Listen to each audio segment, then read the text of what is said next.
But I will talk a bit today about getting up and breaking up our sitting and sedentary time. So at any time you want to get up, stand up, you can do it. You know, that's completely up to you. So there's no rule that you have to sit in your seat. And I think you'll learn a little bit more today about how I'm encouraging us to do that less and less in terms of sitting in our seats. So you can see the title of my talk. I decided to make it a little bit of an equation. Moving plus eating well equals aging well.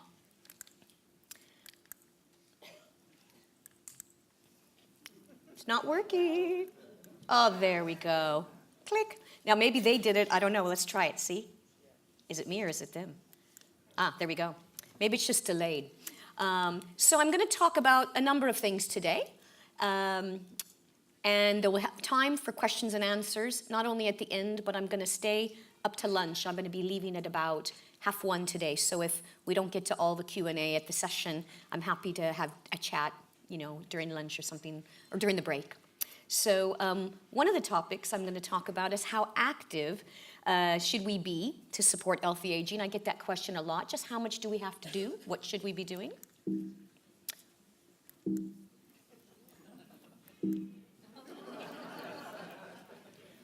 I'm not even trying. There we go. We'll just take care. We'll take both of these.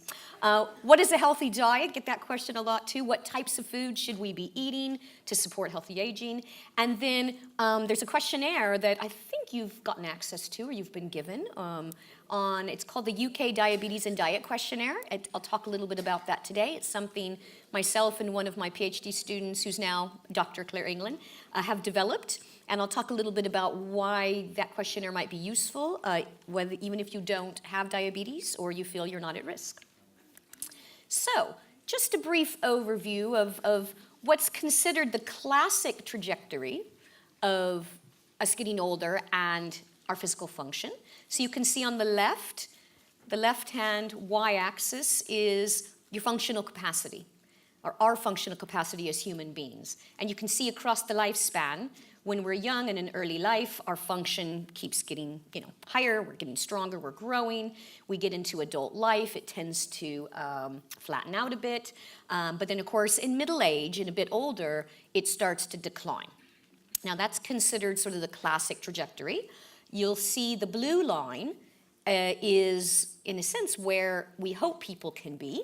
But the yellow line, or orange line, is what happens quite frequently, where our ability to be highly physically functional starts to decline quite a bit, depending upon our health and other sorts of events that may happen in our lives. So what we're trying to do is keep that gap to a minimum. We'd like to be living as high a quality of life and as high of a functional life, physically and cognitively, mentally, for as long as we're alive. That's really the goal. And so what can we do to achieve that? Well, there's lots of things, but both diet or nutrition and physical activity do play really key roles in trying to keep our trajectory as optimal as possible. And you can see that gap I highlight with the circle. We're trying to close that gap and keep it to the blue line, or even making the blue line maybe not so steep and a little bit flatter. Now this is an example. This shows, it's an old study, but I like to show it because this is a bunch of guys who are exercise physiologists, men, and they, kept getting older, and they're in academia, and this is the old days when, they didn't have much to do but test themselves on the treadmill and each other.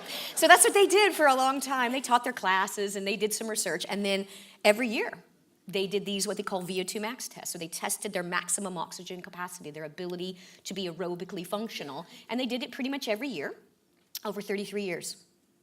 And these were people that were able to retain and maintain activity levels. Now, maybe they weren't as strong or as fast as they were when they were younger, of course not. But they looked at their actual aerobic fitness, and you can see that that trajectory is really different from the line I just showed you. But these are people that have been able to sustain regular, fairly moderate to intense activity throughout their lives. So that, in a sense, is what it can do for us if we can sustain it, but we don't have to just sustain really high levels to get the benefit, which I'm going to show you in a minute. So what is recommended? What is enough? Well, a lot of the evidence and, of course, the recommendations, let me go through those with you so we're all on the same page.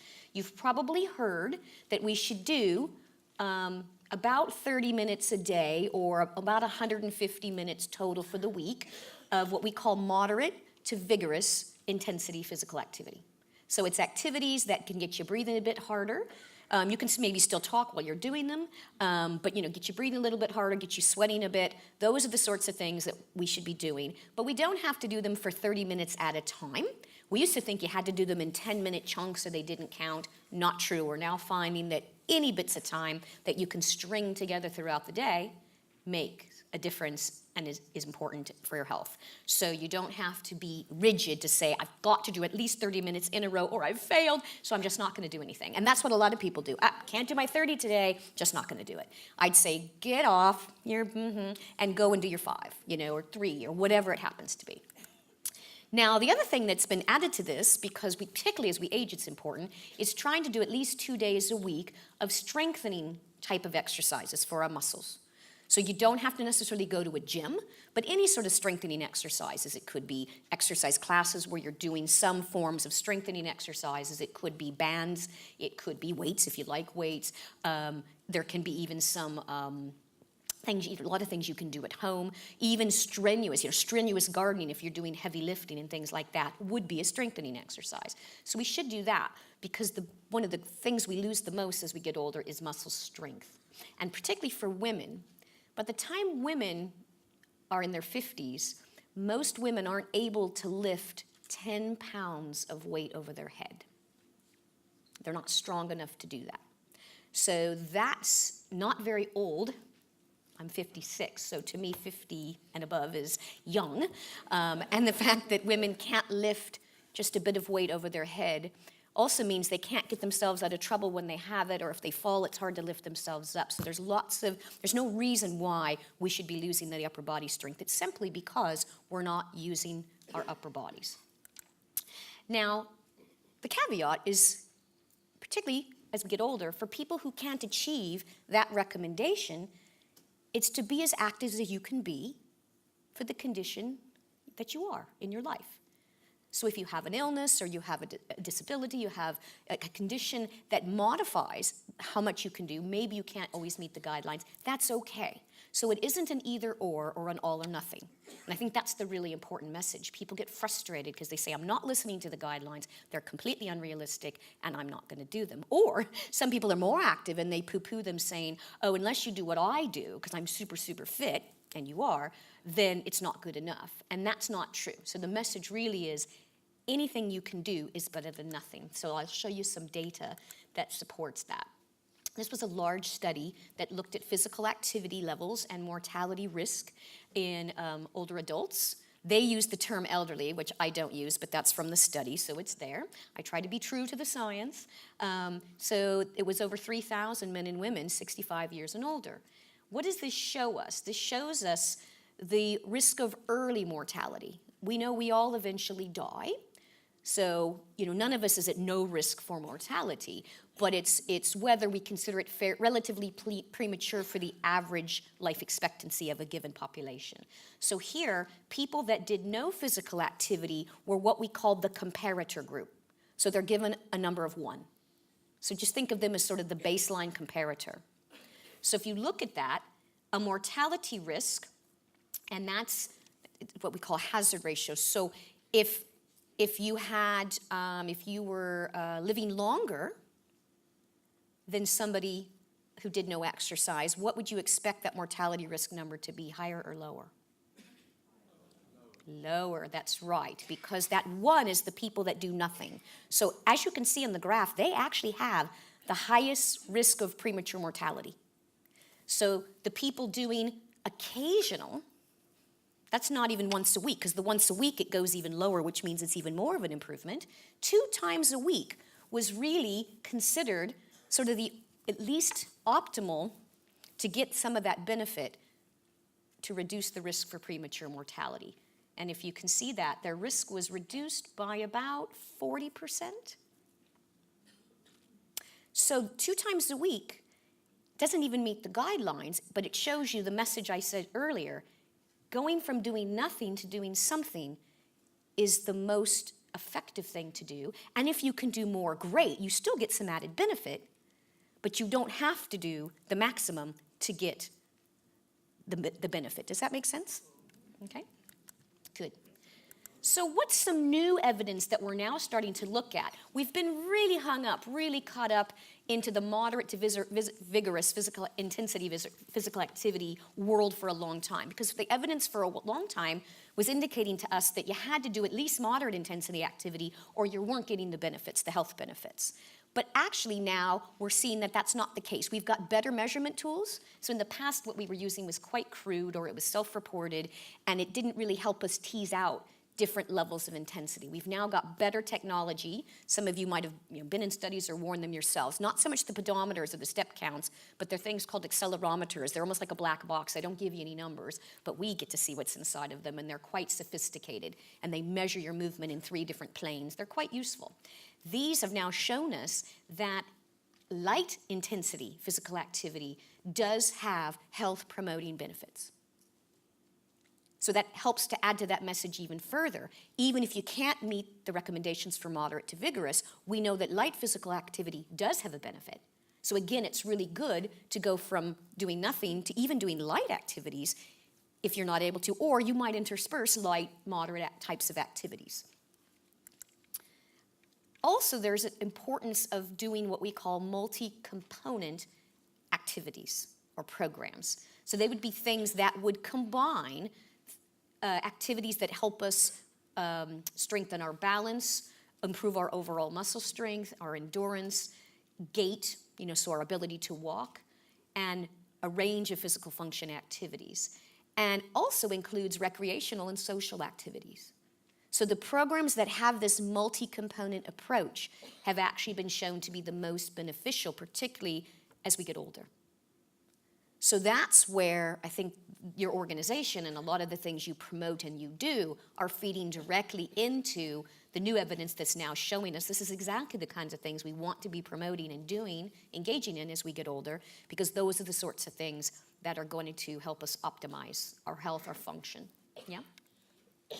Now, it may be a no-brainer to you, but as scientists, it takes us a while to get there because we're quite cynical by nature, and we don't believe anything until it's shown to us through various sorts of technology. So maybe to you this doesn't seem like a big deal, but in our world of exercise and research, it's a huge deal to now value and recognize light activity. And it's also really important that we can appreciate these multi-component programs because they've finally been studied enough in a rigorous way. Lots of programs are out there, but very few of them have been evaluated to make scientists feel comfortable that they're telling us the real story. So that's why it might seem like we're a little bit delayed over what people in the general community say, we already know that, but we need to sort of test it in a sense. I hate to use the word prove because prove's so strong it makes it sound like it's not questionable anymore. That's never the case, but it does give us confidence in these sorts of activities now. And then, as I mentioned before, with encouraging people to stand up when you need or move around, is this need to reduce and break up our sedentary time. We're sitting 8 to 12 hours a day, every day. And that's even people who are working. And if you think, for those people, let's say you sleep 8 hours a day, not all people do, but if you add that up, that's very, very little time when you're not supine or sitting, and that's problematic for our health. So what is it about sedentary time? It's really, most activities we would do that would be sedentary would be predominantly sitting, watching television or other sorts of things. How we define that is it's a resting level of energy expenditure. So 1 MET, M-E-T, it's a metabolic equivalent number. 1 MET is equivalent to how much energy we expend, how much oxygen we use when we sit at rest. So sedentary time or sedentary behavior we define, and we can actually measure how much energy it expends. It's not very much. It's resting or just slightly above. Now, there's a lot of studies and a lot of evidence that shows this very strong association between being sedentary and, again, premature mortality from all causes, but also specifically from cardiovascular disease. And this is independent, so it's separate from the amount of physical activity and exercise we do. So they're actually 2 different concepts, in a sense.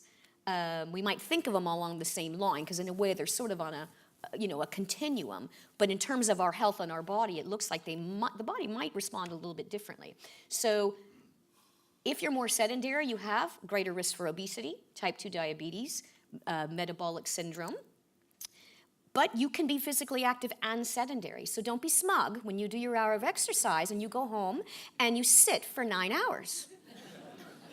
I mean, you can be smug. I mean, maybe that's just your way. But don't think you're better than everybody else, because what you should be doing is doing that hour of exercise, going home, or wherever you're going to be sedentary, and then every time you're sedentary, get up. At least a couple times an hour. Make that cup of tea. Use the loo. Wander around. Do something where you're moving a bit. You don't have to be doing formal exercises. Even just walking or taking a few flights of stairs is breaking up sedentary time. So that's what we're looking for people to do. And we know that when people do that, the research shows that even just really brief bouts of breaking up can help moderate the negative effects we get from sitting for too long. And this is a kind of a combination of a lot of different studies that were put together in a graph. And this just illustrates our risk for type 2 diabetes. So on the left, basically, these are studies where people did, what does it say there? It's, there we go. Percent risk reduction were associated. So these were the people that met the minimum of the activity guideline, say for walking. So if people did that, they decreased their risk for type 2 diabetes anywhere from about 10% to about 45%. And then if you look at more on the sedentary side, these were studies that looked at people who watched at least 2 hours of TV a day.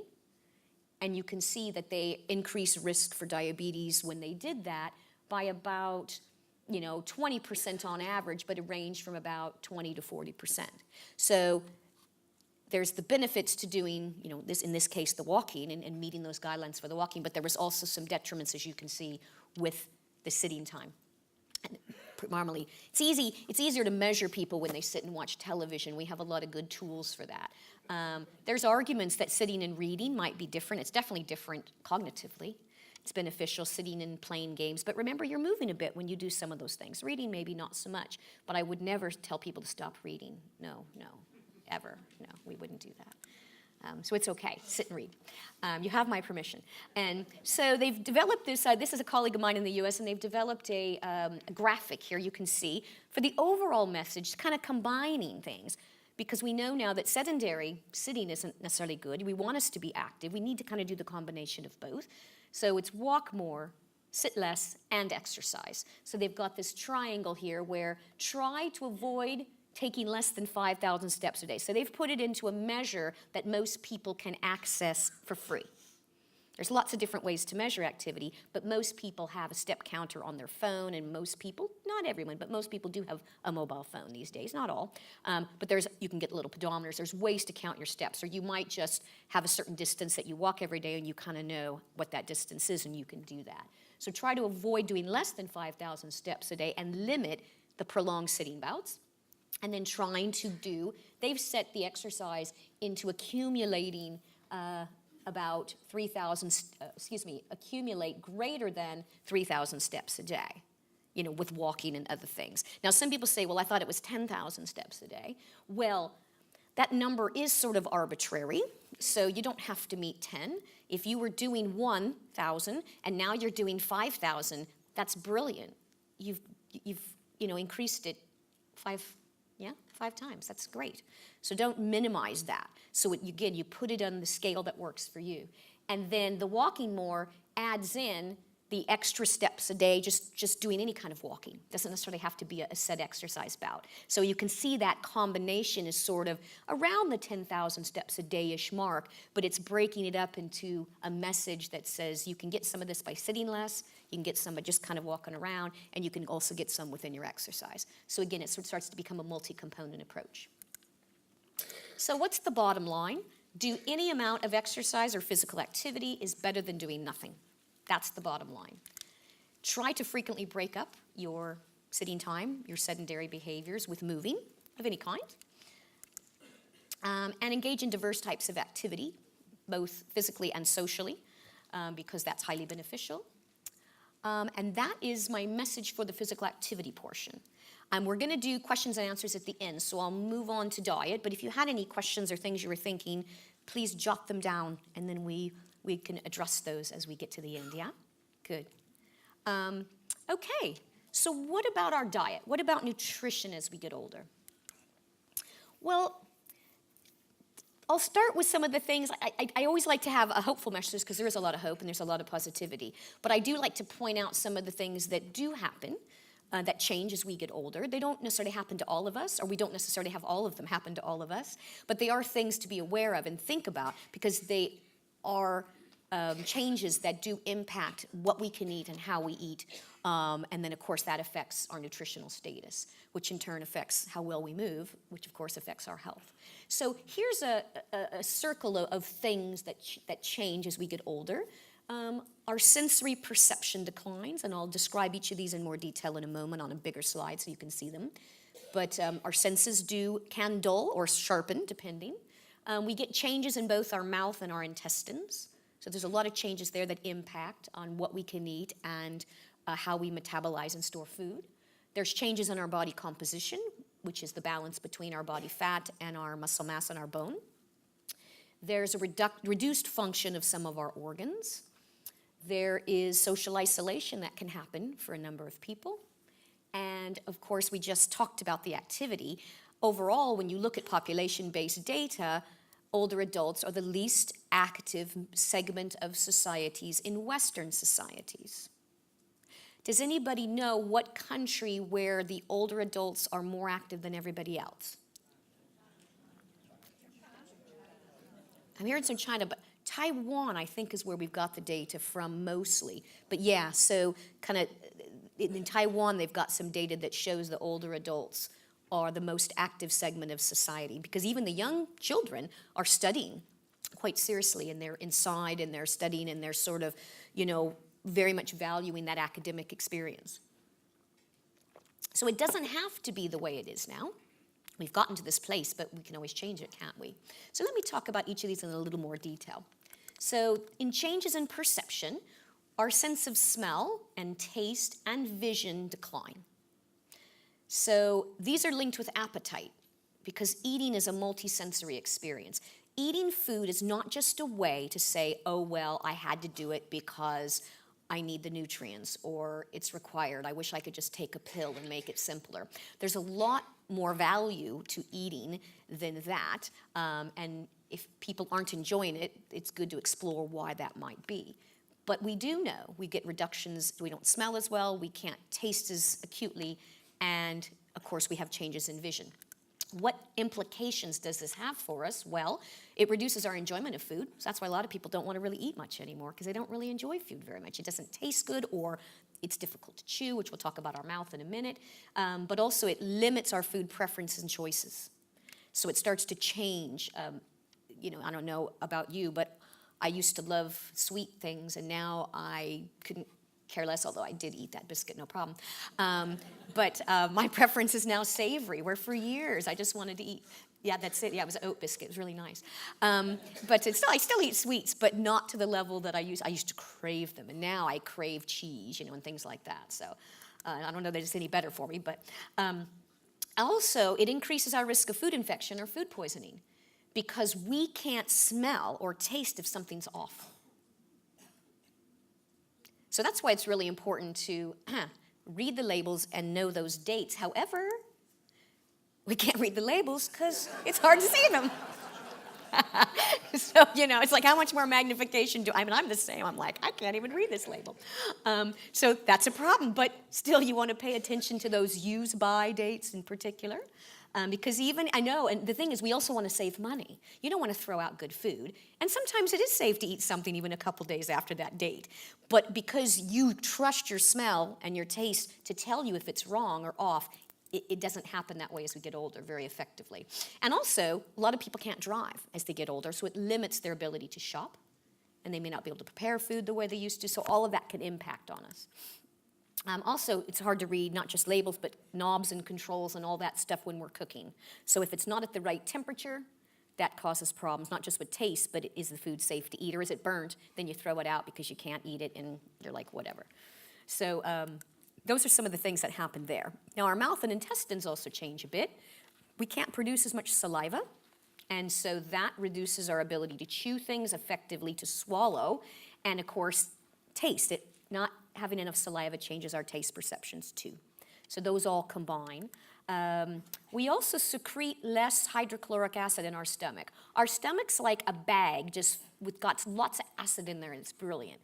But it's protected properly. If we're healthy, it's protected properly with layers of tissue, or mucus actually, that make sure that we don't burn the inside of our stomach. But what happens as we get older, you get reflux a bit because that sphincter between your stomach and your esophagus gets loose, so that acid starts to rise a little bit. That can be a problem. But also, we don't produce enough of the acid. And if we don't produce enough of the acid in our stomach, we can't metabolize and absorb certain key nutrients that need that acid to be released. So particularly vitamin B12 is a nutrient that's commonly, older adults are commonly deficient. Many people need B12 shots because they need a shot because they can't consume it because they don't have enough acid in the gut or the stomach to absorb it, to break it up and get it moving to where it needs to go. So that basically can happen. They've estimated about a third of the population might have challenges with acid levels in the stomach. So, and then we also have, throughout our gut, particularly our lower intestine, our colon, these protective bacteria. Don't go and get a colon cleanse. It's the worst thing you can do. If you had it booked in this afternoon, cancel it. Don't do it. Not just that it's a little uncomfortable, but you don't want to be flushing out the bacteria in your gut. It's there for a really, really good reason. That's what we're calling our microbiota. You might have heard those terms now, microflora, microbiota. It's this jungle, it's this amazing, crazy place where fantastic millions of bacteria are there, and they do really, really good things, not just for digesting food and other things, but now we're linking it with lots of other levels of health and ill health. So you don't want to clear that out. That's when you take antibiotics, you might get diarrhea, and then you struggle a bit. You take antibiotics, but then it kind of cleanses you out a bit, and then you've got to build those bacteria back up.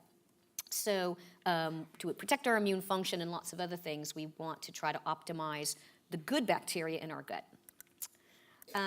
What happens to our body? Well, we all know that because we're experiencing it as we sit here. Our body fat gets higher, our muscle mass declines, which means we lose muscle strength and it reduces our, physical function levels. Our abdominal fat shifts from being more at the subcutaneous level, kind of on the surface, to now, it's almost like it hides, it dives deep, and it goes around all the organs. So it becomes visceral, what we call it visceral. It surrounds our organs, and this increases risks of different metabolic diseases, cardiovascular disease, type 2 diabetes, and the like. So not only do we become more obese as we get older, typically, we get more body fat anyway, but also that fat shifts to different places, and it's metabolically active in a different way, which isn't as beneficial for our health. Also, our bone density declines, which I think everybody knows about. And physical activity is so critical in not only building our bone mass when we're young, but trying to sustain as much of our bone mass as we can as we get older. Humans their peak bone mass, the highest our bone mass will ever be is in our early 20s.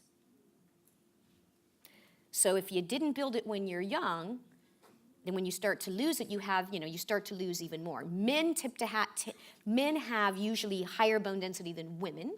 There's hormonal reasons for that because boys can build more bone and denser bone than women, but on average. But still, men also lose bone, but they lose it more slowly and they have more to begin with. So that's why women tend to be more at risk for osteoporosis than men, but men can still get osteoporosis as well. So these things do happen, but what's one thing that we can do to try to reduce these changes? A lot of these are preventable. What could we do? There you go, be physically active right there. Moderates some of this. It doesn't completely obliterate all of it, but it definitely doesn't have to sound so negative or even be that way. What about our organs? Our kidneys cannot concentrate as much waste products, which increases our risk for dehydration. And what do we all do? Because we have to run to the loo every 5 minutes and we're tired of it. We intentionally dehydrate. I need to make it that trip. I don't want to have to stop, and find a place to go. So I'm just not going to drink any water most of the day. And so that compounds that already. So that's a problem. Our liver is less able to break down drugs and alcohol. Our liver is the machine that breaks everything down. Pretty much everything's passing through our liver at some point. And it clears out the drugs and the alcohol, whether they be prescription drugs or other drugs, but also alcohol. And so it's less able to do that. And our pancreas, which is the organ where we produce the insulin, is less precise. It has a harder time regulating blood glucose. And again, that increases our risk for diabetes. So bladder control, I love it. They say it may decline. I'm like, yeah, it does. I think a young person probably wrote that article, actually. They've not been there. So anyway, social isolation. We hear a lot about it in the news. Some of you may have experienced it yourselves. You know people who experience it. It seems to be getting worse, but now they're talking about social isolation in young people as well. So there maybe is something about our society where people are either feeling isolated or truly are isolated and they're not getting out and about or getting as much interaction. But we know we see this quite a bit in older adults. We know it increases risk for depression. I mentioned earlier, people just don't feel like eating and they don't really want to prepare meals because to them maybe they were used to preparing for a family or a partner and those people aren't there now. Also, when you're alone and socially isolated, you may have financial difficulties. You might be very limited in your income and you can't afford to access adequate amounts of healthy food. Also, some people don't have anyone looking out for them, and that's really important. So we don't ever know what's going to happen in our future. And I'll be honest, I've lived alone for a very long time and I love it. But I like to cook for myself and I make nice meals all the time. I freeze things, I like to exercise. So to me, being alone has never been an issue. I'm not going to be socially isolated because I choose to live alone. I could become socially isolated if I got sick or injured and I couldn't leave my house and no one came to see me. Then I'd go from this happy single living alone person to maybe somebody who was sad and felt socially isolated. Bizarrely, within the same sort of structure, my perception would change from that one thing. So those are some things that change. So we have a few modifications to what we recommend for the diet for older adults. So it's pretty much similar to what you've probably already heard. But I think it's important to recognize, I think one of the biggest things we worry about with older adults is frailty and being underweight. And this is a significant problem in older adults who are in clinical settings or care settings. That's really, really important. But in what we call free living, community dwelling older adults, about 70% are overweight or obese. And only about 3% are underweight. So I'm not saying we minimize people who are underweight or frail at all. We don't. But we also have to remember that we've got the majority of older adults who are a bit overweight or possibly even within what we call the obese category by body mass index. So we want to think about that in the round. And the recommendations I'm going to share with you now are for relatively healthy, community-dwelling, free-living older adults. It's not for people with medical conditions who are on special diets. It's not for people in a clinical setting or someone in a care home, just to make sure that's clear.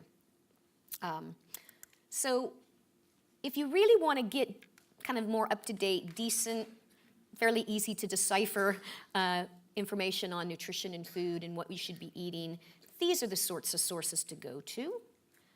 It's so easy now to find things on the internet or in other places, popular books, and they're exciting and they're so interesting.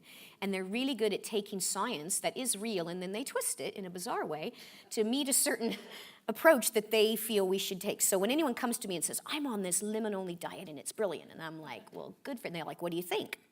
I think it's crap. I don't think you should be on a lemon-only diet. And then they get all mad at me. Well, it's working for me. I'm like, brilliant. If you want to go for that lemon-only diet, go for it. But I'm thinking, why did you ask my opinion? Because you really don't want to know. So these are the sorts of places you can go for information, and they keep things up to date. But also, we do have individual preferences, and we have things we like. We also may choose to eat a certain way, and it does work for us, and we're healthy, and we're fully functional. Brilliant. I don't judge anyone's, day-to-day eating behaviors or diets, not at all, because I don't like them judging mine. But some important points to think about is our energy balance. because we're trying to sustain what I would call a healthy weight. And I would argue, I'm more of the proponent that says a bit of weight on us when we're older is a good thing. So I don't believe we should all be striving to be thin, unless you're naturally thin and that's your genetics and it works, you know, and that's how your body is. But I've done a lot of diet and physical activity studies with older adults in my career. And we've been able to get them to lose weight without losing any muscle mass. They've lost fat and no muscle mass and or bone, and that's brilliant. But it takes, 3 days a week of an hour of aerobic, 2 days a week of weights. You know, you can do it, but you have to be really focused on really sustaining the muscle mass and some of the other things, and keeping the diet, even though it's lower calorie, it's very high quality. So we can do those things, but studies have shown that as you get older, even being in the overweight category can be beneficial to health, as long as it's not to the point where it's causing you to be at risk for diabetes and things of that nature. So there's still a lot of argument. I don't think we'll ever be able to answer it fully, because each of us also has different levels of risk at the same kind of level of weight based on our genetic heritage. So just because you and I might weigh the same, it doesn't mean we have the same risk, because we've got lots of other things that go on. But energy, for the most part, we're trying to balance how much we consume with how much we expend to try to maintain a relatively healthy weight, and that's one where we can be active, where we can live a good social life, where we're relatively healthy, that type of thing. That's how I would define it. We still want everyone to eat a wide variety of foods. We still want people to try to balance that energy. And older adults tend to limit a lot of things in their diet. So sometimes when I do talk with older adults and they ask things, I just said, make that plate as colorful as you can and really try new things, try different things. I know maybe things don't taste as well as they used to, so try other things. Maybe your old favorites you're not crazy about. Try some other things. And then, of course, people are less active, so we're always encouraging people to be more active to try to expend more energy. So that message isn't that much different from younger people. But we do need more vitamin D as we get older. And it's recommended to take a supplement, about 400 IUs a day, which is equivalent to 10 micrograms, whichever units you might be looking at. Now, there's very, very few food sources of vitamin D. Fatty, oily fish, which most people don't like to eat in large enough amounts to get their omega-3 fatty acids and their vitamin D. Also, there are breakfast cereals. Some breakfast cereals are fortified, as are some, like soy beverages and things like that. So there are some foods that have been fortified with it. But we've got two issues going on here. Not only, as we get older, do we absorb less vitamin D in our skin, because that's how we convert it. And we get it when the sun hits our skin, those rays work within tissues within the skin, and it helps start that conversion process of inactive forms of vitamin D to active forms. So first of all, we're panicked about skin cancer, so we cover ourselves in sun cream for good reason. But that means we're completely blocking any ability to get any vitamin D. Second, we live in the UK. It is not the Sunshine State, or the Golden State for that matter. It is maybe 6 months a year we get enough of the rays of sun at a strong enough level between either March, April-ish and September, October-ish to actually convert vitamin D. But if we don't ever go out and our skin is never exposed to the sun at all, then we don't convert. And it is a fat-soluble vitamin. We can store it for a while, but we've got to have it getting to us in some way. So they are recommending now supplementation, and I'm not a dietitian, so I don't give you direct advice personally. If you want more information and you're not sure, definitely talk to your GP, or if you can get access to a dietitian or somebody who works with clients, that would be helpful information to get. But that's what they recommend now. Protein. Protein's always a big one.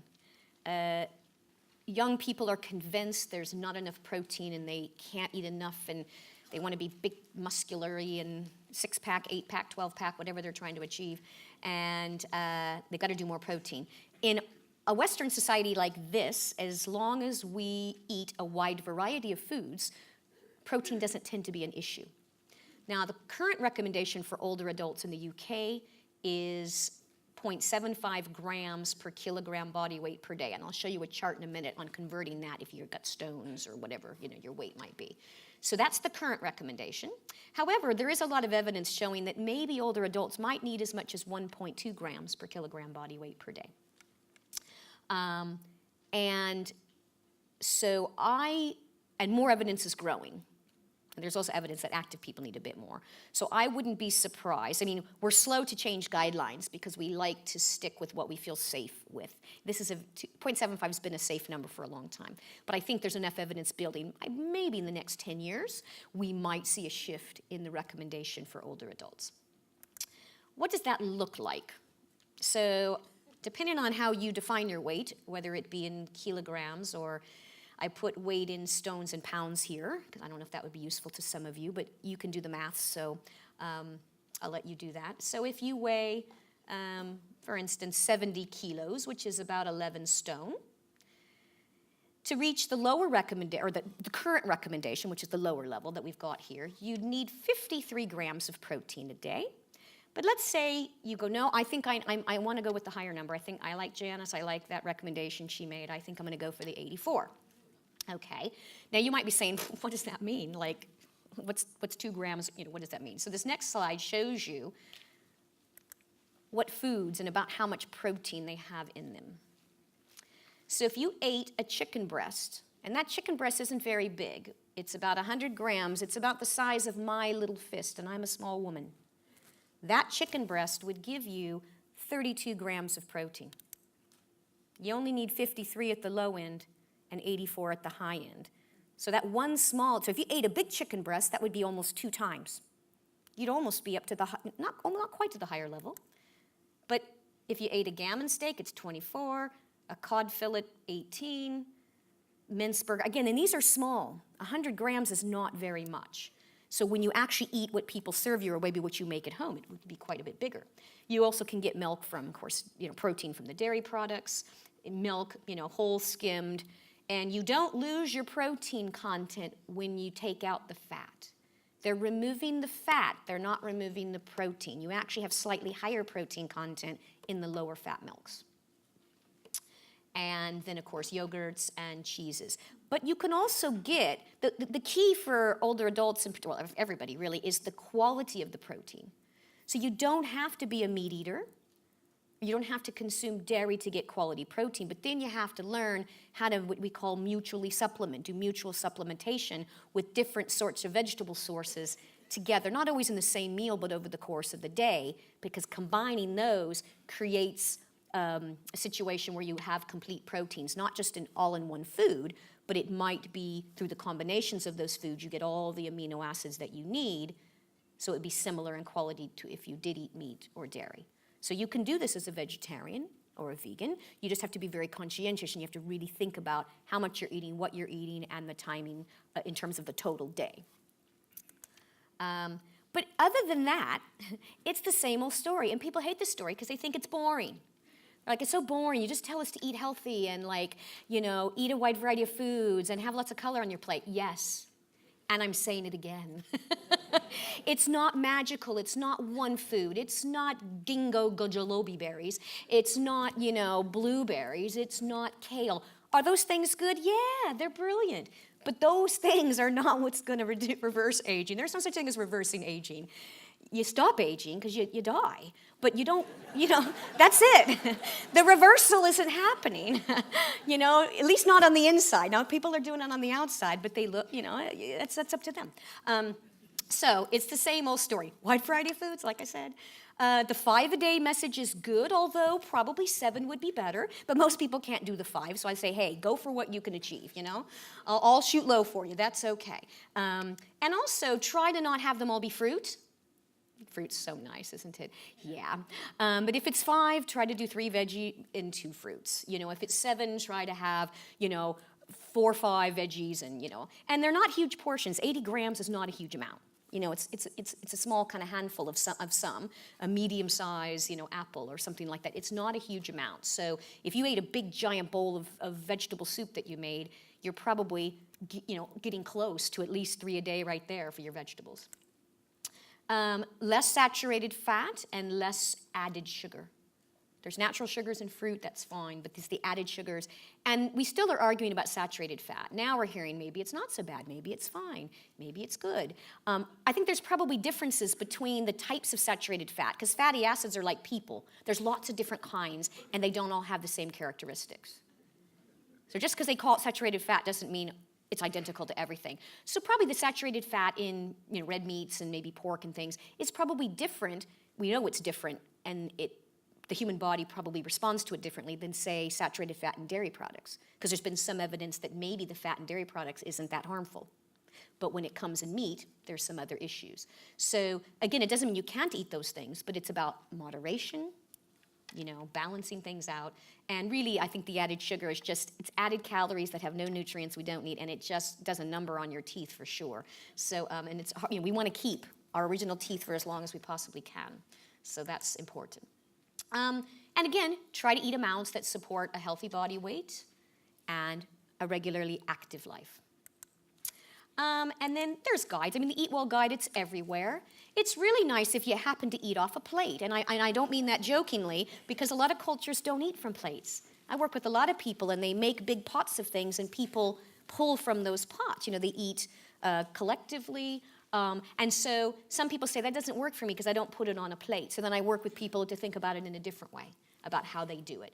But this is a guide, and it's helpful to kind of show you the balance on that plate of about how much should be from the breads and the grains. And the breads and the grains, again, should be as much whole meal as you can. You've got your little dairy slice, the blues there. You've got the greens, which is really the fruit and veg. And then you've got a pink, that's the protein types foods, beans, pulses, eggs, and just little tiny bits like out here on the outside, or a little bit of the sweet treats and crisps, and then of course water, a little bit of the oils and spreads and that type of thing. So it's the message you've all heard, but it's available graphically. You can look at it. It's available online if you want to learn more. The NHS has done a nice job of actually getting deep. You can, if you're really into these things, you can go in and figure out what are what are serving sizes, portion sizes, what are the different, ranges of things. And they have lots of other tools as well if anyone's interested. So that's an overall discussion about diet. And then I want to kind of close things out talking about the UK Diabetes and Diet Questionnaire. Do you all have that? No. Where is that? I know I sent it, and I believe they photocopied it. It's on the welcome table. Welcome to my UK Diabetes and Diet Questionnaire. So what we're going to do then, since you don't have it sitting right in front of you, I'm going to task you with a little homework. So when we're done here, I'll tell you a little bit about it, and I'll go through, why we developed it and how it might pertain to you, even though you think it might not. And so what you can do then is when we're all done and we do our Q&A and you've done all your other stuff, and on our break, maybe you want to pick it up, because you might want to fill it out yourself. You might want to share it with somebody you know. It is available in the public domain, which I'll talk about in a moment. So this is an example of what we call a food frequency questionnaire. So you don't have to write down everything you've eaten for the last, X number of days. It basically is some research I did with a PhD student of mine. In fact, it was her PhD, so she did, a lot of work.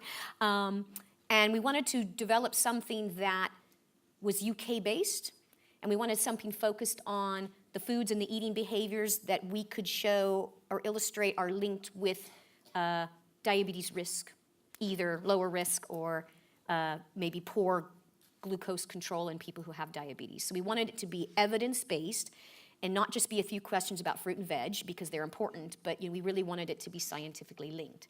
So we did a big systematic review. We searched the whole world, the whole literature base, in English anyway, around the world, and we found that there were no questionnaires of this type that were relatively, or none from the UK. There were a few diet questionnaires in the UK, but not specific for diabetes and food. And also, the questionnaires that kind of had some bits were from other countries. And when you're looking at food and diet, you can't just use somebody else's questionnaire from a different country, because we do eat really differently, and we have different types of foods, and we're impacted differently by the foods we eat and the cultures we live in. So like I said, I did this. It was a great 3 or so years with who's now Dr. Claire England. She's at the University of Bristol.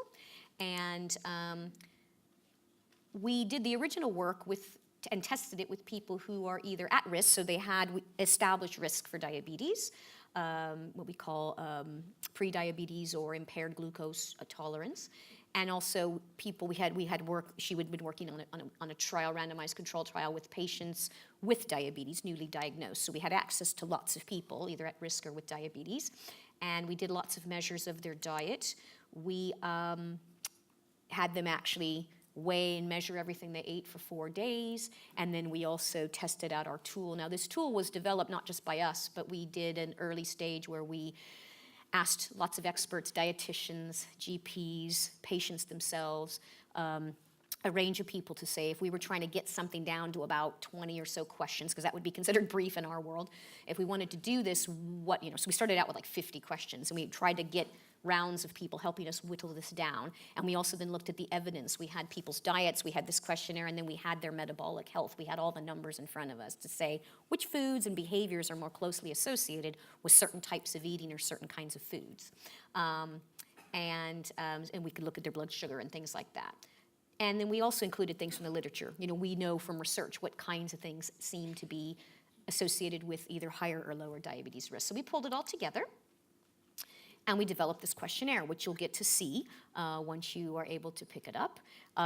We are pleased that we tested it, and it needs to be two things. It needs to be reliable, meaning that if you filled it out, even though diet changes every day, but if you filled it out and then you filled it out again, within about a week, it should be somewhat similar unless you've intentionally changed your diet. But if you're eating fairly regularly, it should be reliable that way. This is very reliable. It's about 91% of a score of reliability, which is really quite high. And then the other one is it needs to be valid. How well does it compare to those 4-day weighed and measured food records that we had them do? In humans, because a food frequency is really, really a different animal from a 4-day food record, they're quite different. If you can get an agreement of about 50 to 60%, that would be considered quite strong and valid. We were able to do that. We were about 0.55 was the correlation that we had. So again, that's just as good, if not better, than most of the tools that are out there in other areas.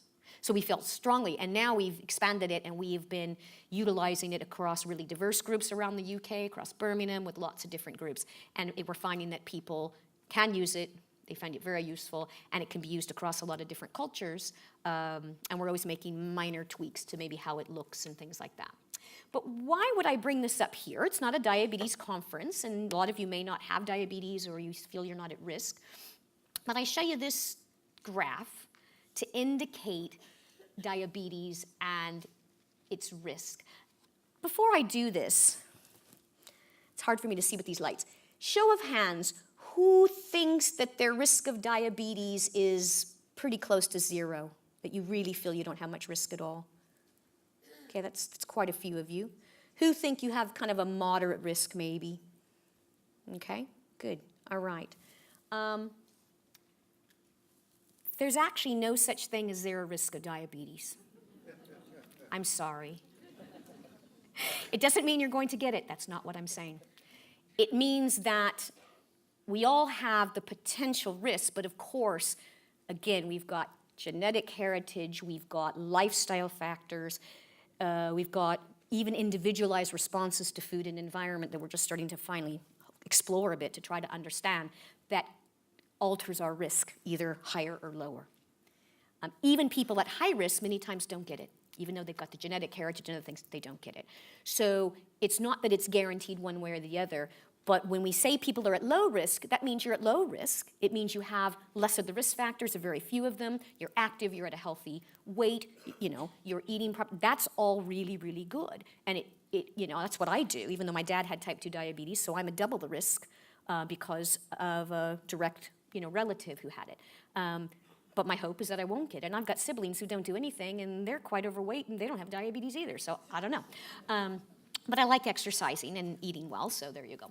But this graph shows you, the reason I bring up diabetes a lot, and the reason I study it and I work with people, is that if you look at diabetes, which is the dark blue bar on the very left of each of these years, so these are years going from 2009 up through about 2014, So it's every couple years, and it was, it's projecting or looking at where we think diabetes projection's going to go based on these numbers here.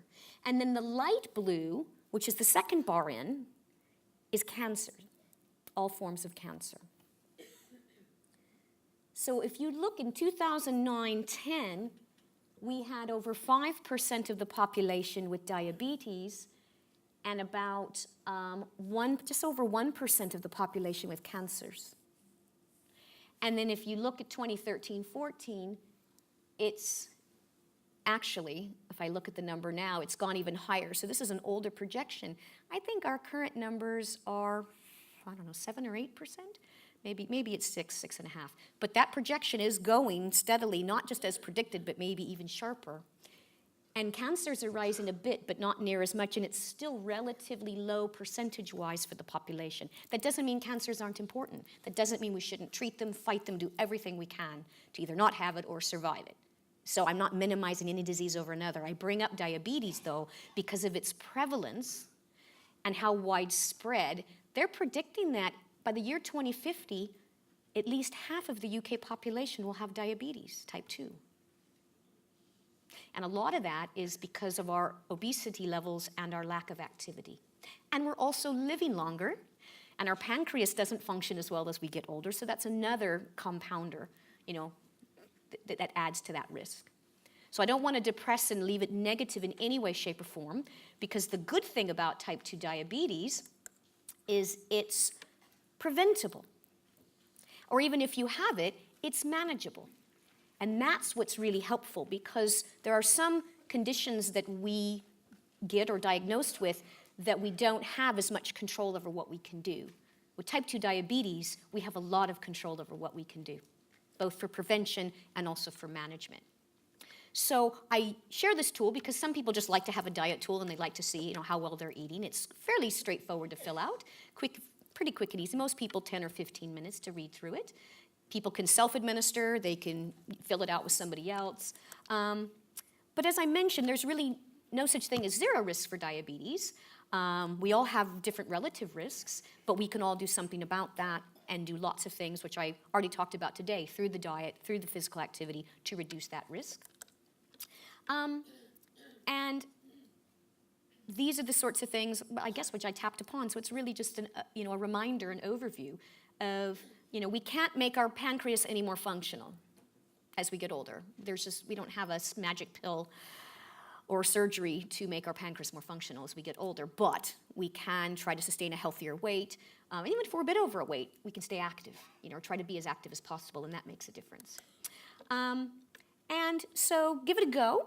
When you get a chance, try it. You might think, but my sister would love this or my friend would love this. That's fine. And it's really quick and easy to score, you'll see. It's got photos of food to help you with portions, because it'll ask you about how many portions a week you might eat, and you're like, I'm not sure. So it tries to give you a guide for some of that. It also has some additional questions that don't get scored, additional things about behaviors you might want to think about. There's a few little statements in there that help with goal setting. And so in a sense, it can give you, without having a dietitian on the other side of you, some thought and reflection on how you might want to improve the quality of your diet and your eating behaviors, or maybe you're already doing a great job and that just reassures you that you can sustain those behaviors. So that is really the bulk, that's my presentation, but I know now we've got a period for question and answer, so I didn't know, are you going to be calling on people or? Okay, yes, brilliant. We'll do the answering. Okay, thank you very much.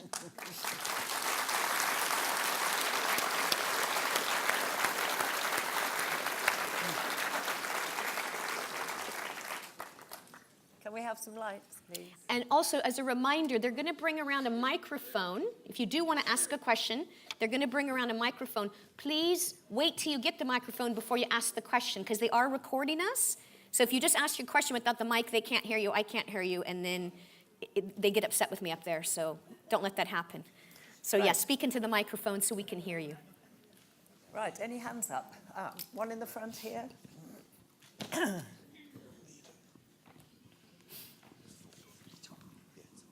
Hello. Thank you for the talk. In your physical activity and mortality risk. At the very last line, it says, the last chart, it says VIG 2 times X weeks, and it shows you have a higher. Why? What is that? Good question. That's for the vigorous. Those were for people who did vigorous activity at least 2 times a week. That bar looks a little bit higher.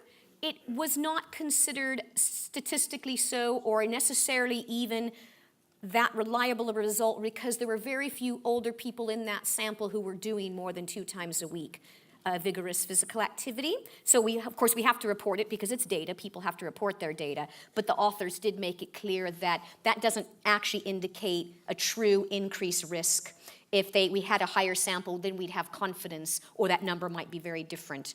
It probably, it could flatten out. Maybe it does. Maybe it goes down a bit. We don't know. But there weren't enough people to make any confidence with that statement. Yep. Thank you very much. Is there a chance I can ask another question? I think it's... Go on. The second question is about the walking activities, so many steps. Does it matter how fast you do walk or not? No, it's about moving.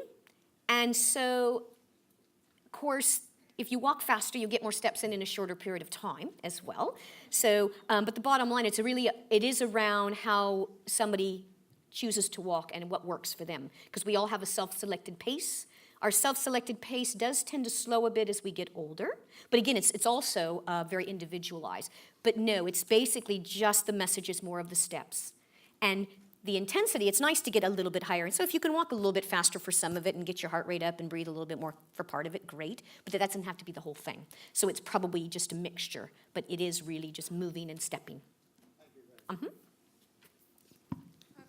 Somebody there? Is that mine? Is that me? Can you hear me? Speak, put it right up to your mouth. Okay, can you hear me? Yeah. Okay. Some of this sounds quite sort of doom and gloom. We'll go away and we'll think we can't eat chocolate anymore and we have to Now, run... wait a minute. Did I say that? No, no. Okay. Thank I'm just you. saying, we'll She's think got that. a biscuit. I just here. ate my biscuit. Come on now. Excellent. I hope it was a chocolate biscuit. And we have to do exercise we don't necessarily want to do. What I wanted to add to the mix was sex. Because I'm serious, there is evidence that sexual activity, vigorous sexual activity, dare I say, is actually very good for you in terms of the in terms of the amount of oxygen that you use, and it's also quite a good social activity. I'm only saying that because Especially if it's more than 2 people. yeah, I'm saying that because what you say about staying at the conference. Actually, you're right. There's a lot of evidence. There's not a large body of evidence about the energy expenditure. So I wouldn't get caught up in that because everybody has sex differently, more vigorously or less vigorously. But no, definitely, sex has been identified as really important all throughout life. And it also should be enjoyable. It's important socially, it's important physically, it's important emotionally. There's a lot of benefits, physiological benefits as well. So that I would consider that as part of your physical activity 3 picture. times a week. You don't have to, there's no step counting. You don't have to worry about that. So, that's fine. But to be honest, I didn't mean it to be really doom and gloom. I was hoping to be more positive. I feel kind of guilty. But no, actually, that's why I use the word physical activity predominantly, because this isn't about exercise per se. It's not about a separate exercise session. When people say they don't want to be active, and I said, do you really want to sit all day in a chair being strapped down for 15 hours? And they're like, well, no. I said, well, then you want to be active. If you just want to move, that's all we're talking about. And the movement I mentioned here is really achievable. If you walked 10 or 15 minutes to the bus stop and you did that back and forth during a day, that's well over 5,000 steps right there. So it isn't, if you actually do stuff and you start to kind of look at it, it really isn't huge amounts of stuff. And you're right, the key is doing stuff you enjoy that you're going to want to do. And that's why the multi-component stuff is good, because it opens up the door to do lots of different kinds of things in different ways. So you don't have to have a set pattern unless a set pattern works for you. Some people like to do the same thing every day because they enjoy it. I do lots of different things on different days. because that's what works for me.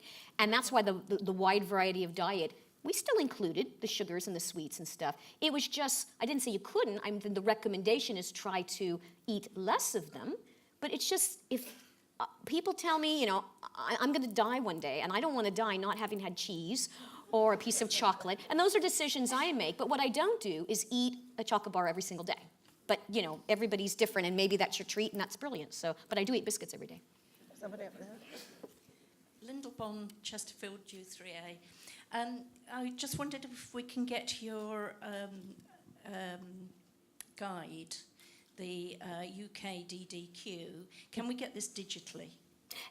Actually, we don't have, sadly, we didn't have the money to actually get it to where you could complete it online, but you can access it and pull it off and print it and use a paper copy, but we don't have it linked with a database or anything like that, because the funding that we got from the government only funded Claire enough to develop it and to get the actual questionnaire ready that is available. But it's actually always stored on the University of Bristol. In fact, if you just type in UK DDQ University Bristol, it should pop up, and you can actually, because it's open access for anyone to look at.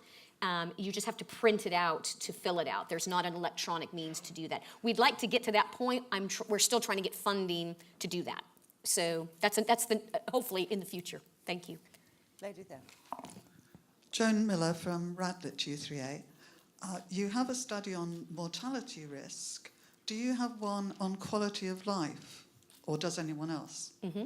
Yes, there is a body of literature looking at quality of life, defined in lots of different ways. They do have quantitative surveys that they use for quality of life in a lot of medical type studies. And then there's also a lot where they look at psychological health, you know, risk of depression and things of that nature. So there's quite a wide range of what we might call quality of life measures. And in the overwhelming evidence is that for people who are more physically active, they do report, and these are always self-reported, so it's always someone's perception. No one's judging them. Their perception of their health is better. It's much higher and healthier if they're active both physically and socially, and/or socially. So social activity is really critical. So there's that engagement. It also tends to be higher in people with healthier diets, but people with healthier diets tend to have less disease or disease risk, which means you'd have a higher self-reported quality of life. But they do go together. So you probably couldn't separate out specifically what's really contributing. It's probably a big picture of all those things coming together to optimize quality of life. Yeah. Any more? Oh, just, oh. No, we've got somebody up there. We have, yeah, oh, there you go. Go ahead. The mic there, yeah. Yeah, thank you. My name's Ruth. I'm from Wearside U3A. I just wanted to make a comment, actually, rather than a question, on the doom and gloom thing. I didn't find it that at all. Oh, good.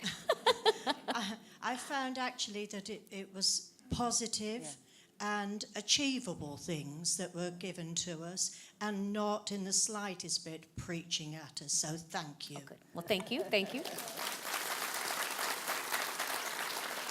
And also, just to say, it's also okay if you felt it was a bit doom and gloom. That's okay too, because we're all individuals, you know, and we all get triggered by different things. So no worries. Hello, thank you. Stan Moore from Wrexham, near Chester. I always have to add that. Help me with my geography. I think the health of the country would improve quite a lot if a lot of us took this talk and gave it to our U3As. Mm-hmm. Because, for example, the Eat Well guide, I've never seen that. Oh, really? No. Oh, wow. Number of times I've been sitting in the surgery, or one of the 4 waiting rooms in the surgery. Now, that should be plastered on every wall, and lots of other information. And I wonder how much of this is in medical education. Mm-hmm. How many doctors are tuned in? I'm sure I'm treading on a lot of toes here now. No, it's okay. I think, you know, medical schools, they're all different, so I won't comment on the curriculum in every medical school. But in general, both in the UK and in the US, where I'm from, there is no nutrition education at all in medical degrees. Now some of them have changed, so some of them are starting to incorporate that. And until recently, fairly recently, there wasn't much on physical activity or exercise. However, that one has really taken off.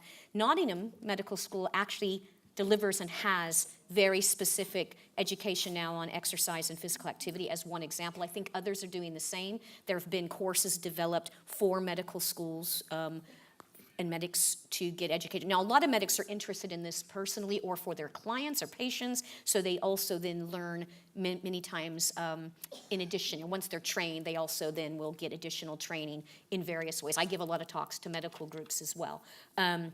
But of course, they're a real diverse body, and they have all different backgrounds. So I would say, could more be done in medical schools? Definitely. I don't have power over setting any medical curriculum, and all the medical curricula are really, really super full. And even I'm at Birmingham, and I'm really good friends with my medical colleagues and the people who set the curriculum. And we've met and talked. We've just beat our head against the wall to figure out how could we get some more of this stuff in there. And it's so full already. It's really sometimes difficult. But I think maybe the answer isn't in just trying to shove it into an already too busy medical curriculum. Maybe there's other ways we go about medical training. And nurses get a bit more than medical doctors do, but still, there's probably more there. But I think I like your idea about maybe we all spread the word. You know, I have a PhD in exercise physiology and nutrition. I'm not a dietitian, though. I don't work with direct one-to-one clients, but I do research on nutrition. And so for me, the fact that you could go to back to your surgery, GP surgery, and just request that they put up Eat Well plates because they're there and they have free, it's not only just online, but they'll send, you know, Public Health England, anybody will send you this stuff. It's all there. It's available for free or virtually nothing for GP surgery. So it's kind of locally what people choose to highlight and what they want to put up on their walls. But those are messages. And also, if anything in my slides are useful, use it. Please do. This, even though, and I've quoted the science, if it's not mine, you've got it there. So if you just are sharing a message, we don't copyright messages.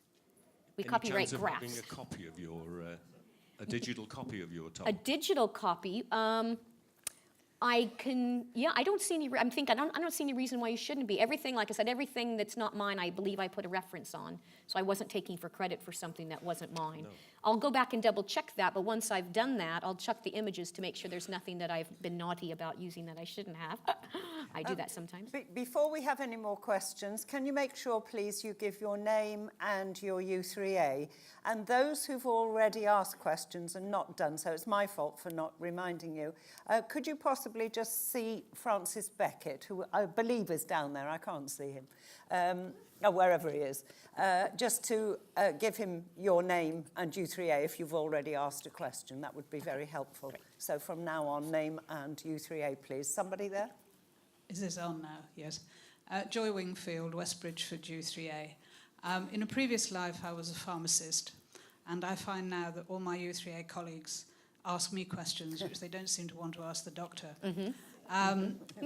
The specific one is always about statins. Mm-hmm. And recently, although I'm retired, obviously, I still read lots of stuff. Mm-hmm. And there was some very compelling research, meta-studies and so forth, which was suggesting that when we're looking at Q risk, the risk of getting a heart attack in a certain number of years, etc., much more significant was this insulin resistance within the pancreas than the levels of cholesterol. Mm-hmm. Mm-hmm. And certainly for people who haven't yet had a heart attack, I have tended to say, you'd be better off changing your lifestyle mm-hmm. than risking the statins. Mm-hmm. I think I've probably got the answer. In other words, there is nothing in the pipeline that might address the decrease in pancreatic activity that you're aware of. It is simply that you've got to address it through lifestyle changes to minimise the risk of diabetes. I think the actual age-related decline, that maybe might be more of a natural decline just with aging, there's probably nothing we can do. But part of the complexity is that as we're getting older, we're also fatiguing our pancreas, particularly if we are insulin resistant, because that pancreas is having to work overtime all the time to create more insulin so that we can then be sensitive enough to it. Do you see what I mean? So that's why the lifestyle, particularly the exercise, or physical activity, I should say, not exercise, but movement is so important. Muscle contractions, so skeletal muscle contraction, of any kind has an insulin-like effect without having insulin present. Yes, so that's why movement is so important to reduce diabetes risk, whether it's you're really preventive, you're not even close to having it, or if you're already starting to have some resistance. That resistance is happening in the peripheral cells. It's happening in our fat cells and things like that. So by moving our muscles, we're actually able to get the glucose into the cell much more readily even without insulin. And that's quite important, and then it reduces the burden on the pancreas, over time. So there are things, even with the prevention lifestyle that we do, which could help probably reduce some of that pancreatic fatigue. There's probably some with age, but maybe not as much as we're seeing. Yeah. Sorry, can I just switch on again? Just to say that pharmacy training does include nutritional advice. We are encouraged to get the public to talk to pharmacists about dietary advice, because we do actually do quite a lot of study. And I echo that for sure. In fact, the pharmacists are the people want to come to now and talk to them. They can access pharmacists, and the pharmacists, the ones that I've worked with in the medical school in Birmingham that I give lectures to, they do have a really diverse knowledge base and skill set, definitely. Yeah. Hooray. Right, yes. Krista Lloyd, Wearside U3A. My question is about vitamin D. You were saying, and on the slide, you were indicating that just having vitamin D in the diet is not necessarily sufficient because we have to convert it. I have been advised to take a vitamin D supplement. The week after I was advised to take a vitamin D supplement, there was an article in the Witch Association magazine which basically stated that vitamin D was about the only vitamin supplement that there was sufficient clinical evidence to prove that older people should be taking it. The next day, the price of vitamin D supplements almost doubled. Of course it did. And in Boots, the vitamin D on its own vanished off the shelves, and there were only the combination vitamin supplements available. The price has not come down. It is continuing to increase, and I think that this is absolutely wrong, and that if we are expected to fund our own supplements, which is an indication that the NHS is encouraging people to buy their own supplements where they are available readily, that this should be protected, that the vitamin D should be on its own and kept at an affordable price. Thank you. I agree. Very good. And to clarify the point you made, actually, it wasn't about absorbing or the converting it. We can convert it. It's harder to convert when we're older. But the diet itself has very few sources, and it's really small amounts. So it's a bit of both. So we've got kind of the double whammy there. Yeah, exactly. But you're right. The minute we find out something works, if somebody can increase the price, they'll do it. Sadly. Right, just two more questions, I think, because Janice needs a break, and I know people will come and talk to her when we finish, so she needs her coffee too, I think. Is coffee all right? Tea. Oh, I'm a tea person. Oh, sorry. Yes. Black, no milk, no sugar. Shri Sharma, South Solihull's U3A. Can I ask you about the pancreas issue? Professor Taylor at Newcastle University recently published a study, I gather, suggesting that fat loss over an extended period of time freed the pancreas of surrounding fat and so reactivated it. Is this also, is this part of your understanding too, that it would alleviate diabetes, type 2 diabetes? Yes. Yeah, I don't do that specific research myself, so I'm not, but I do know that research. It's very high quality research. It's very reputable and valid research. And so yes, so that would be not only, I mentioned before about movement of the muscles and how it has an insulin-like effect, so we reduce, in a sense, the load in the pancreas. The same with the fat around it, because also it's our fat cells that become really insensitive to insulin. So it's not only the physical, I think, load around the pancreas itself because of the visceral, that centralized fat, but then it's also how we metabolically process things because of all the fat, or fail to. So yeah, that would be along very similar lines. Thank you.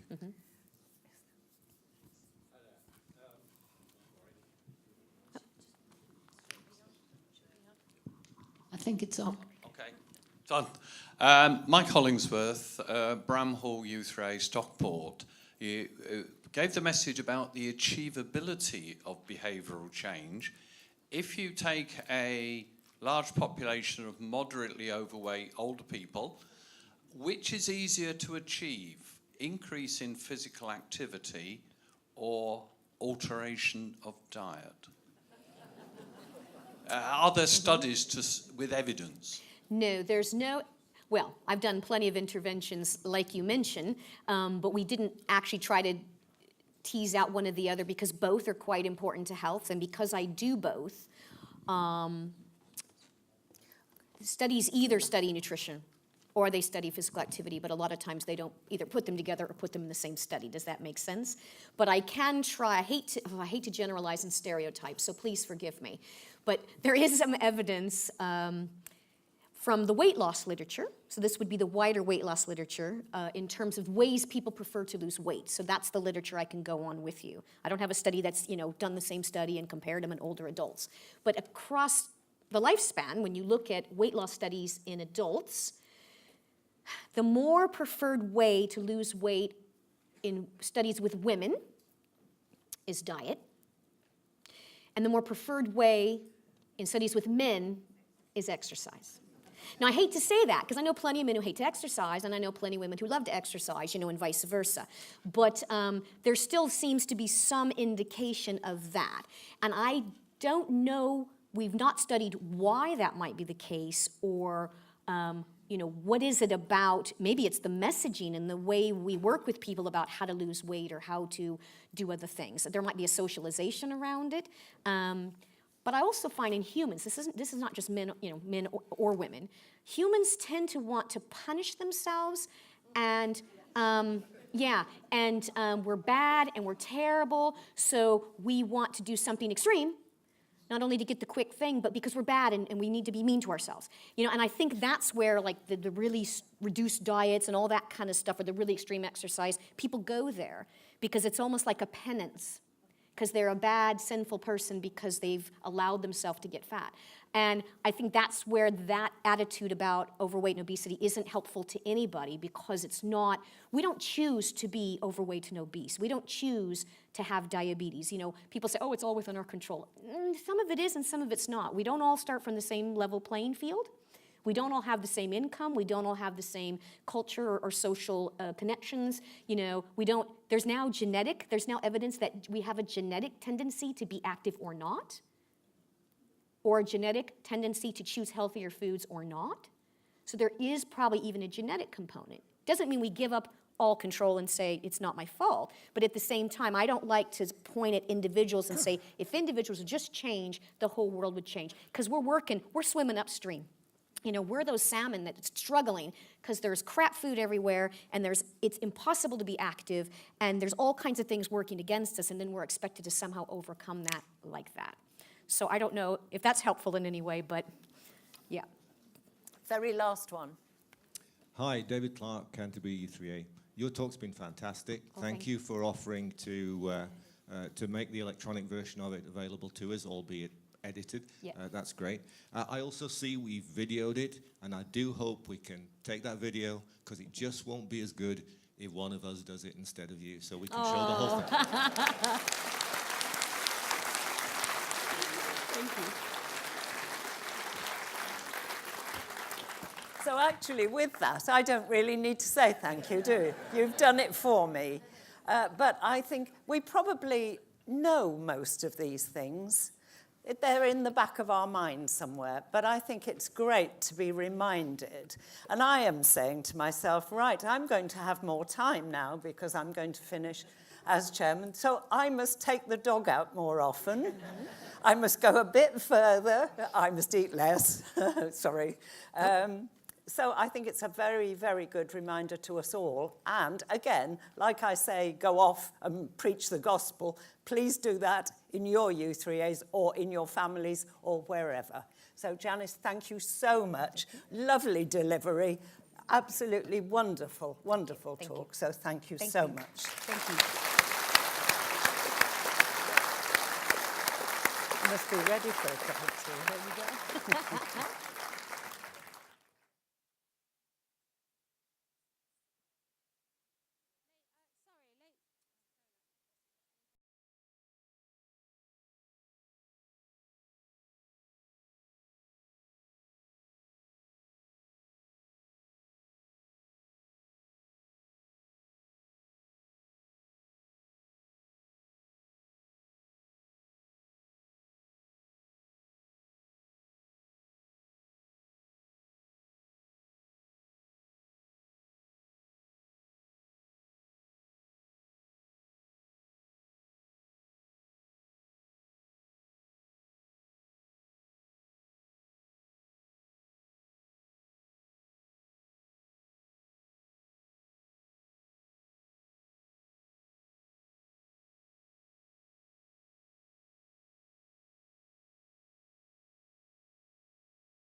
annual general meeting of the Third Age Trust. There will be time for questions when the meeting closes. That they can be general questions. When John speaks and does his treasurer's report, there can be questions after his report from the voting members only. Thank you. Our first item is not quite, you probably have it up here.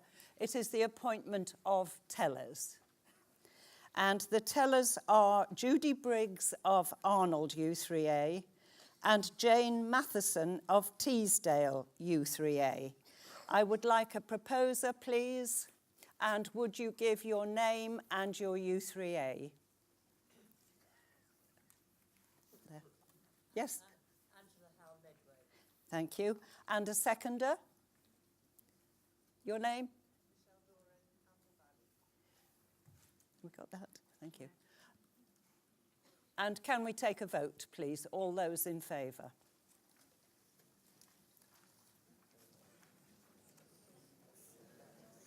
Anyone against? Any abstentions? Thank you. We go on to... I'm going to give you some statistics, first of all. At present, there are 1,033 U3As, and they have in total votes of 2,104. 214 U3As represented at the conference. Proxies. 235 U3As have sent proxies to the company secretary. 476 votes altogether, because some have multiple votes. There have been no proxy votes for another U3A. In the hall, there are 151 U3As with 186 representatives, making a total of 384 votes. I would now like to receive and approve the minutes of the annual general meeting of the Third Age Trust held on the 31st of August 2017. I need your approval for these minutes, please. Can I have a proposer? Your name?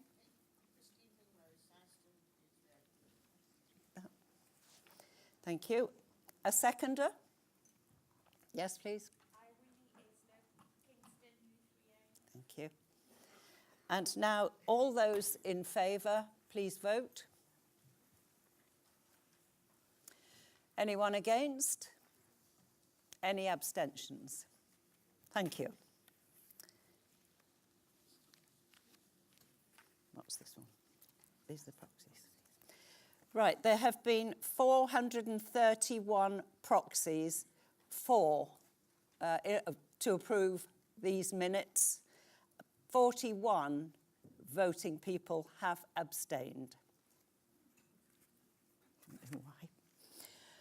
The next one is to receive and approve the minutes of the extraordinary general meeting of the Third Age Trust held on the 21st of March 2018. I would like a proposer to approve these minutes, please. Thank you. Gentleman there. Is somebody taking it? Yes. Thank you. A seconder. Down here. Thank you. And now, will you please vote? Those in favour?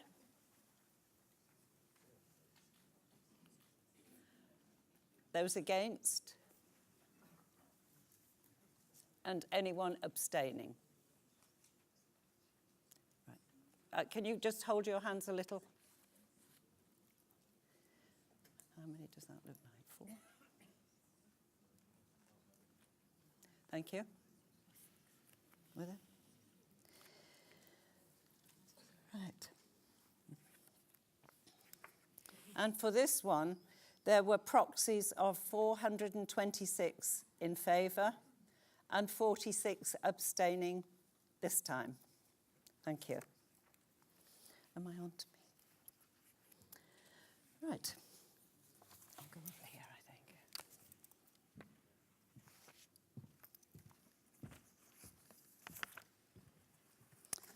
My report.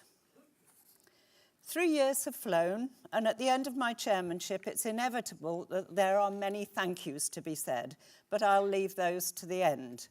Just to reassure you, this report is several pages long, but I won't be addressing you for quite as long as President Putin, or is it Chairman Xi? Being chair of the Trust has been an extraordinary experience. 20 years ago, I joined my local U3A in order to do something different and meet new people. I've certainly done that, but I had no idea that it would take me to Japan, all over the UK, including the Isles of Scilly, Man and Guernsey, to the National Eisteddfod of Wales, to Parliament, and to meet people from other U3As throughout the world, and those who would wish to set up similar organisations in their country. François Vellas, the son of the French founder of the movement, Pierre Vellas, visited us in London, and it was interesting to hear about a very different way of running their organisation. We also met with the president of U3A Australia Online and agreed to develop access to their very useful online resources. I've been amazed at the reception that I've had when visiting U3As, networks and meetings of all sorts. And I know that going out and meeting people has been memorable for all of us and has brought us closer together. I've attended scores of NEC meetings and its offshoot committees over my 7 years as a trustee and have learnt so much about our activities and about our people. To do this job, I think one needs a degree of psychology, not a degree in psychology, although that might be a help. The end result is that I'm more passionate about the organisation and what it brings to people's lives than ever. And I want those who could benefit from joining us to learn about us and about what we do. I also want the outside world to know about us and to recognise us for the part we play in the lives of older people. My campaign for that will continue. So what has been accomplished this year? Each year I tell you that you would be amazed at the hours the trustees give to the movement. I know that there are many in the audience who do just that too, and I hope it is rewarding for them. One example recently was volunteers attending every day for 8 days at the National Eisteddfod of Wales. Utter dedication, and that is what all our volunteers, our trustees and the staff in National Office give to this organisation. When I first came into this job, I felt that I needed to try and dispel the theme of this being a top-down organisation. And the best way was to consult the members more often. So you've been somewhat bombarded into being involved in the consultation on the future of the movement, on the Trust Constitution ending with the EGM in Birmingham, on the Object Clause, by the setting up of Network Link, and above all, by inviting members onto the NEC committees. You've certainly had the opportunity to have your say. It's been a tough year for everyone. This year, an AGM was held at Birmingham University in March to approve the new constitution for the Trust. When the Memorandum and Articles of Association were combined, the constitution updated and changes made. That created a huge amount of work for everyone over an extended period. The Object Clause detailing our charitable objectives was amended. This resulted in a great deal of paperwork for U3As, and this was followed by several legal requirements for U3As to observe, the main and most difficult being general data protection regulations. The office, led in this instance by Sophie Wellings, Advice and Volunteering Manager, took Keeping It Legal workshops out to 450 U3As. These are still continuing on a smaller scale so that all U3As may benefit. From what I hear, members describe the dissemination of this information as being top-down. I find this grossly unfair, as following the recent charity scandals, the office staff have gone out of their way to keep members informed on all legal matters involving our members. That is their duty, and that is the duty of the board. If this had not been done, we could find ourselves in the firing line for failing to inform our members. So I would ask that you acknowledge that we are advising you and supporting you in these matters, not imposing these matters on you. Among others, via the Governance Committee and the NEC, we approved policies on safeguarding of vulnerable adults, put together a policy on equality and diversity. We reviewed the roll of honour, updated the information on paid tutors, offered grants for isolated U3As, and updated and reviewed the Trust's risk register. Do I sound as if we're running a business? That is exactly what we are doing. And I haven't even mentioned budgets and reserves, etc. But we are volunteers, assisted very ably by our wonderful office staff, and I think we deserve recognition for what we strive to do. Much time has been spent on our risk strategy, and two major risks, as at March this year, and described in the annual report, have formed a large part of Governance Committee deliberations. One of the major risks was considered to be a lack of long-term strategic plan for the Trust. A working party was set up several months ago to steer this work, and today you will have a further opportunity to hear the progress of the development plan so far. All of the policies mentioned have to go through a process, which means they're usually written either by the office staff or a member of the NEC. They then go to the appropriate committee, then to the NEC for approval. That sounds a smooth operation, but it's far from that, as inevitably amendments are made and the papers are often returned to the Governance Committee several times before they can go on to the NEC and then be passed to the U3As. More and more information will go on the website so that U3As can download according to their needs and situations. But there are certain papers which still have to go to U3As in hard copy. We realise that the timing around Christmas and New Year was unfortunate, but unavoidable. But I know that every effort will be made this year to avoid such an event. There are currently 8 NEC committees: Finance and Governance, Standing Committee for Education, Development Subcommittee, Research, International, Information Communications Technology, and U3A+. We constantly review whether these committees are appropriate to the needs of a growing organisation, and we adjust them accordingly, and they will be moulded according to the findings in the development plan. Our charitable purpose is education. Perhaps we sometimes forget that. Maybe learning is more accurate, and that covers a very broad spectrum. The work of all the committees is related to that object, and that will not change. 16 national learning events were organised at institutions such as the British Library, the National Gallery, and the Royal Institution, with over 2,600 attendees. 3 national summer schools were organised in 2017, with all courses led by volunteer tutors. This year we've reverted to 2, one of which has already taken place at Harper Adams University. Much of the work on these is led by Julie Travers, and she deserves a special thank you for these successful endeavours, as do her very able assistants.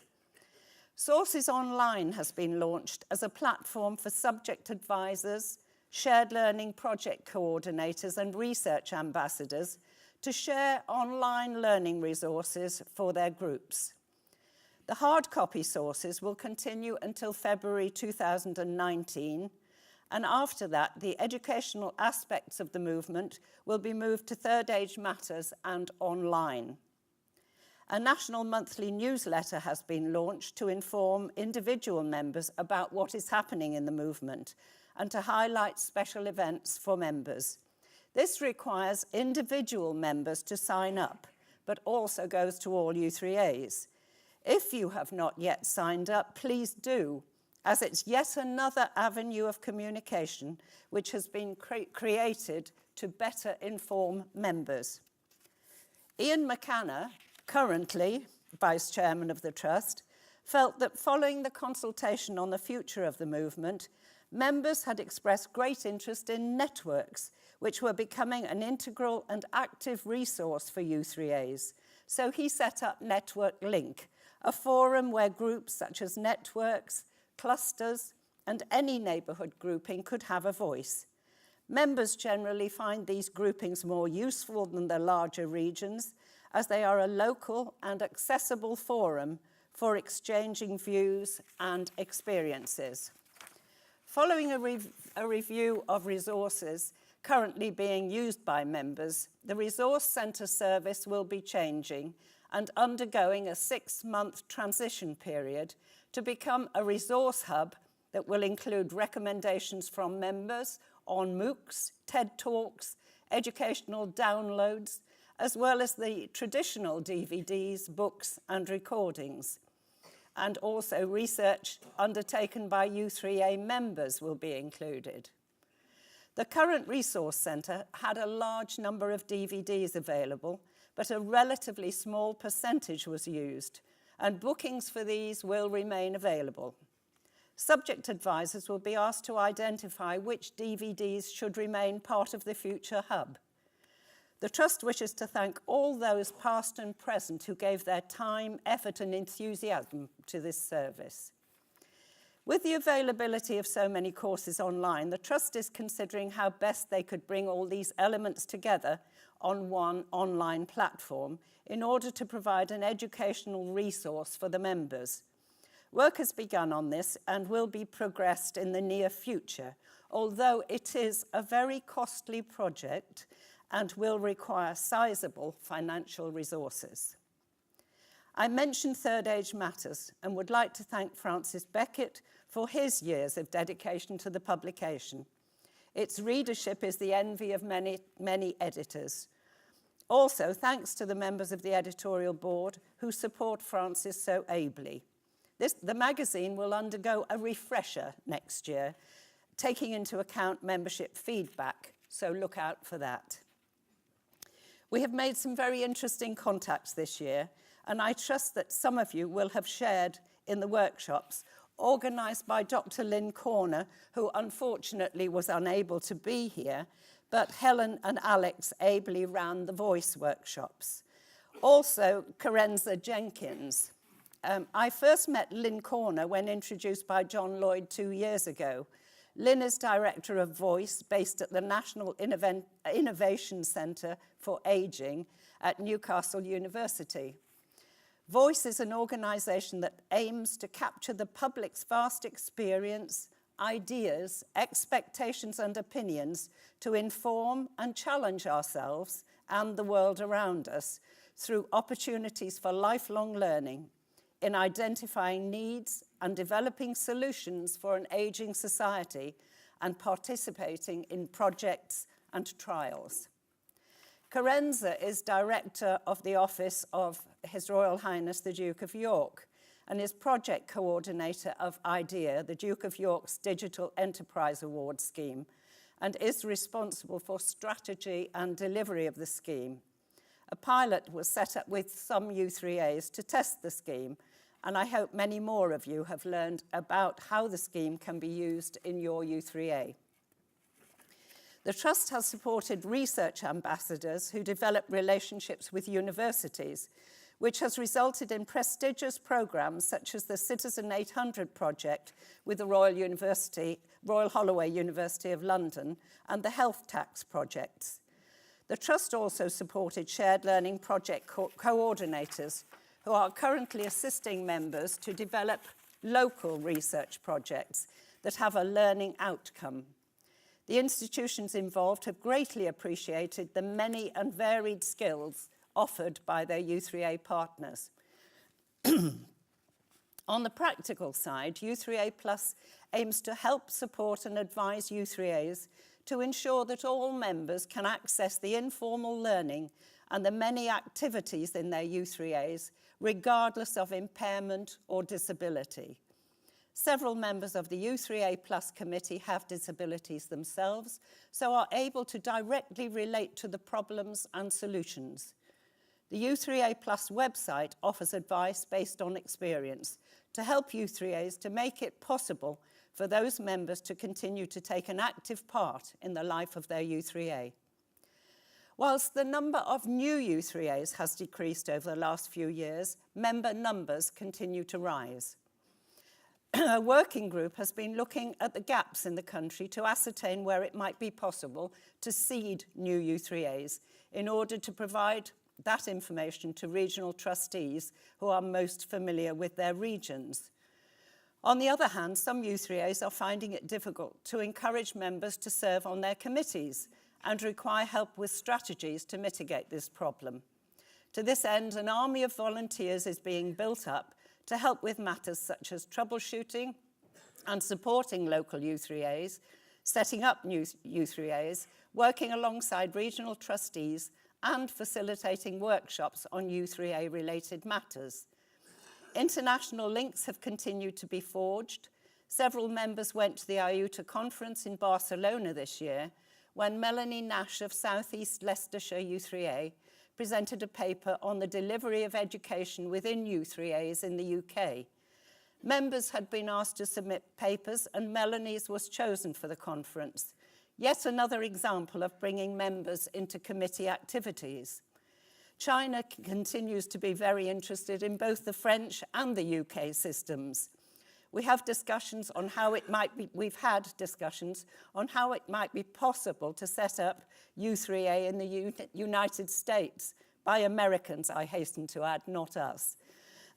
Also with an academic from Hungary who was absolutely amazed by what our members achieve. There is enormous interest in U3A UK.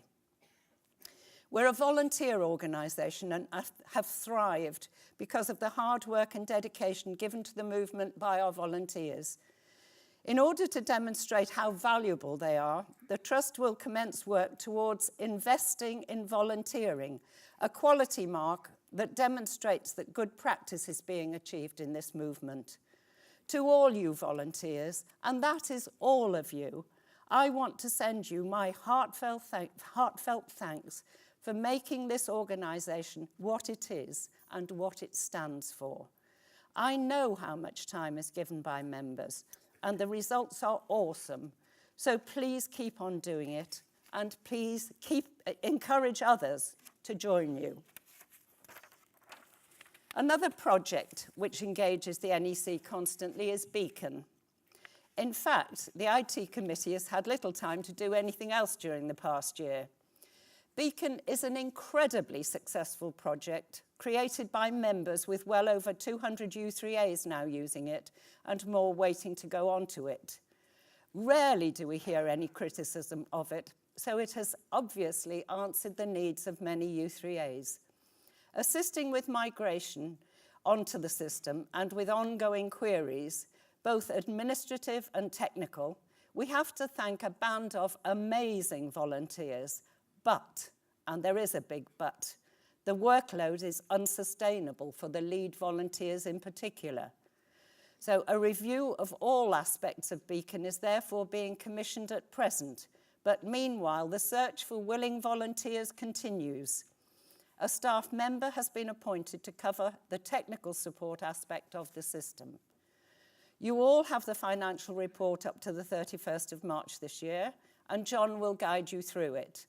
I imagine that in our stakeholders' opinions, we never get it quite right. But the Finance Committee, together with the Finance Manager, CEO, and the whole NEC, apply due diligence in caring for members' money, and many hours are dedicated to getting it right. During the year, we appointed new auditors, Hayes McIntyre, who have left no stone unturned in the process of assisting and advising us on how we should be doing things. I'm pleased to report that nothing major was discovered, and they're helping us in additional areas such as cybersecurity. They recommended that we should have an audit committee, which will be set up by the new NEC elected at this AGM. Kevin Traynor, our finance manager, is working very closely with them. John Ellison has been treasurer for over 6 years, and whereas John never uses 10 words where 150 will do, he is a very astute man, and his observations very profound. When I became chair, I wondered how on earth I was going to cope with John. But as he says, we are very much on the same wavelength in many respects. And whilst I have found him a challenge, I've enjoyed our long discourses and deliberations, and I really thank him for his support and for everything he's done for this organisation. During the last year, I've worked with Sam Morgan and Liz Drury, our communications officer, to consider what steps we might take to raise the U3A profile in the outside world. Not easy, as so often we're ignored by the media, so perhaps the best way is for U3As and networks to attempt to engage their local media by informing them about local activities and achievements. I became very frustrated by this whole matter, as we had previously campaigned to spread the word with only a minimum of success.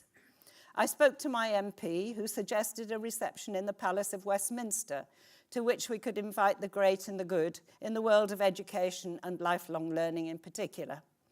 Sam Morgan had the brilliant idea of setting up a literature review to identify the academic evidence related to the beneficial impact of lifelong learning on ageing well.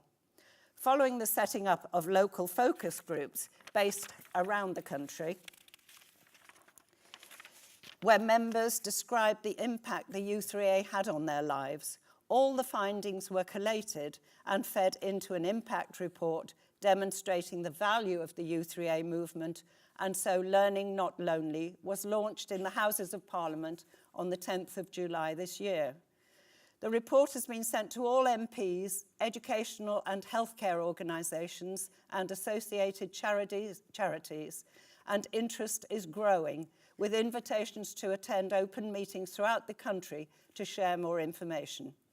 The report will be used across all communication platforms to influence policymakers at local, regional and national level, and to ensure that increasing numbers of third agers can join us.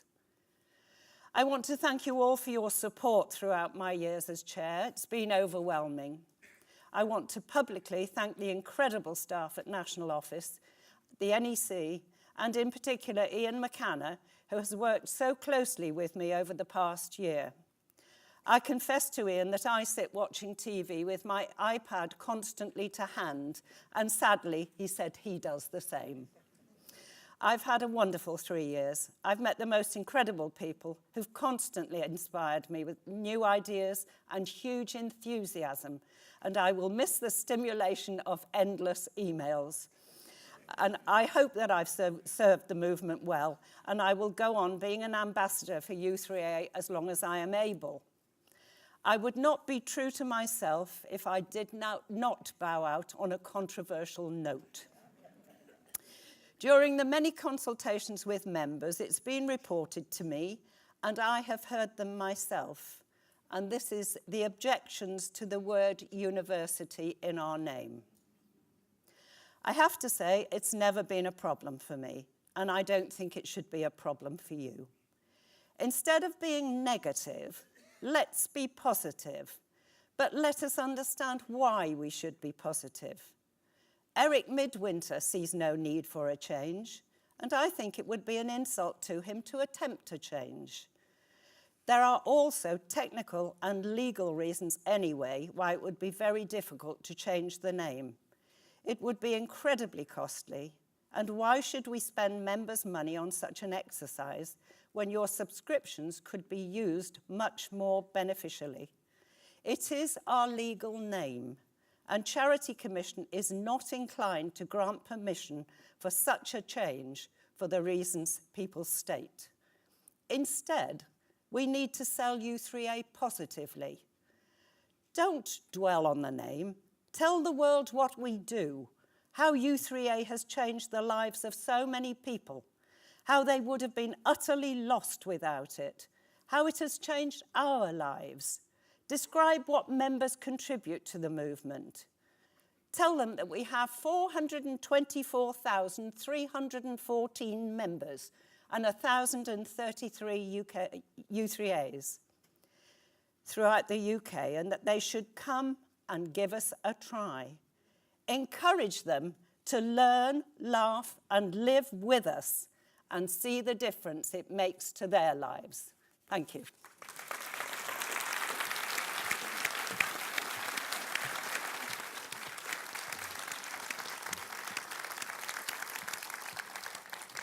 Right, I will now ask John to give his Treasurer's report. Thank you very much, Pam, for your report and for your kind introduction to my strengths and weaknesses.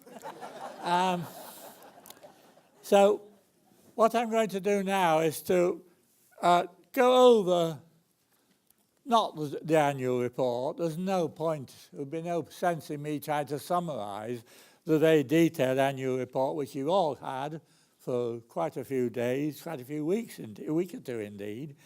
And it would be futile and stupid for me to just try and copy that. What I want to do is to try to pick out for you some of the key issues that we've faced in the last year and which we are likely to face in the next few years. And I will do a little bit of discussing the green paper which you all had in your pack. So, let me proceed. A key issue is that we are getting very close to a 3 million a year organisation. Indeed, our predictions for the current financial year is that we will exceed our 3 million in expenditure. We shall certainly be very close to it. But the slide you're seeing now just shows you that in practice, three things occupy all of it. There's the membership subscriptions. This is the income side of things. Membership subscriptions are half. Another 40% or thereabouts comes from the advertisements into third age matters, the inserts, and the direct mail which you pay for. The remaining 400.4 of a million is income from other sources, for instance, summer schools, which you pay for, study days, which you pay for, conference, but not, of course, the AGM, which those who aren't representing new U3As have to pay for. And I would like to welcome the new U3As who get the great honour of coming to conference once, one person only and 1 year only, to welcome them and to hope that they will then continue to come to and take an active part in our organisation. So that's where our 2.85 million pounds comes from this year. Membership is still growing.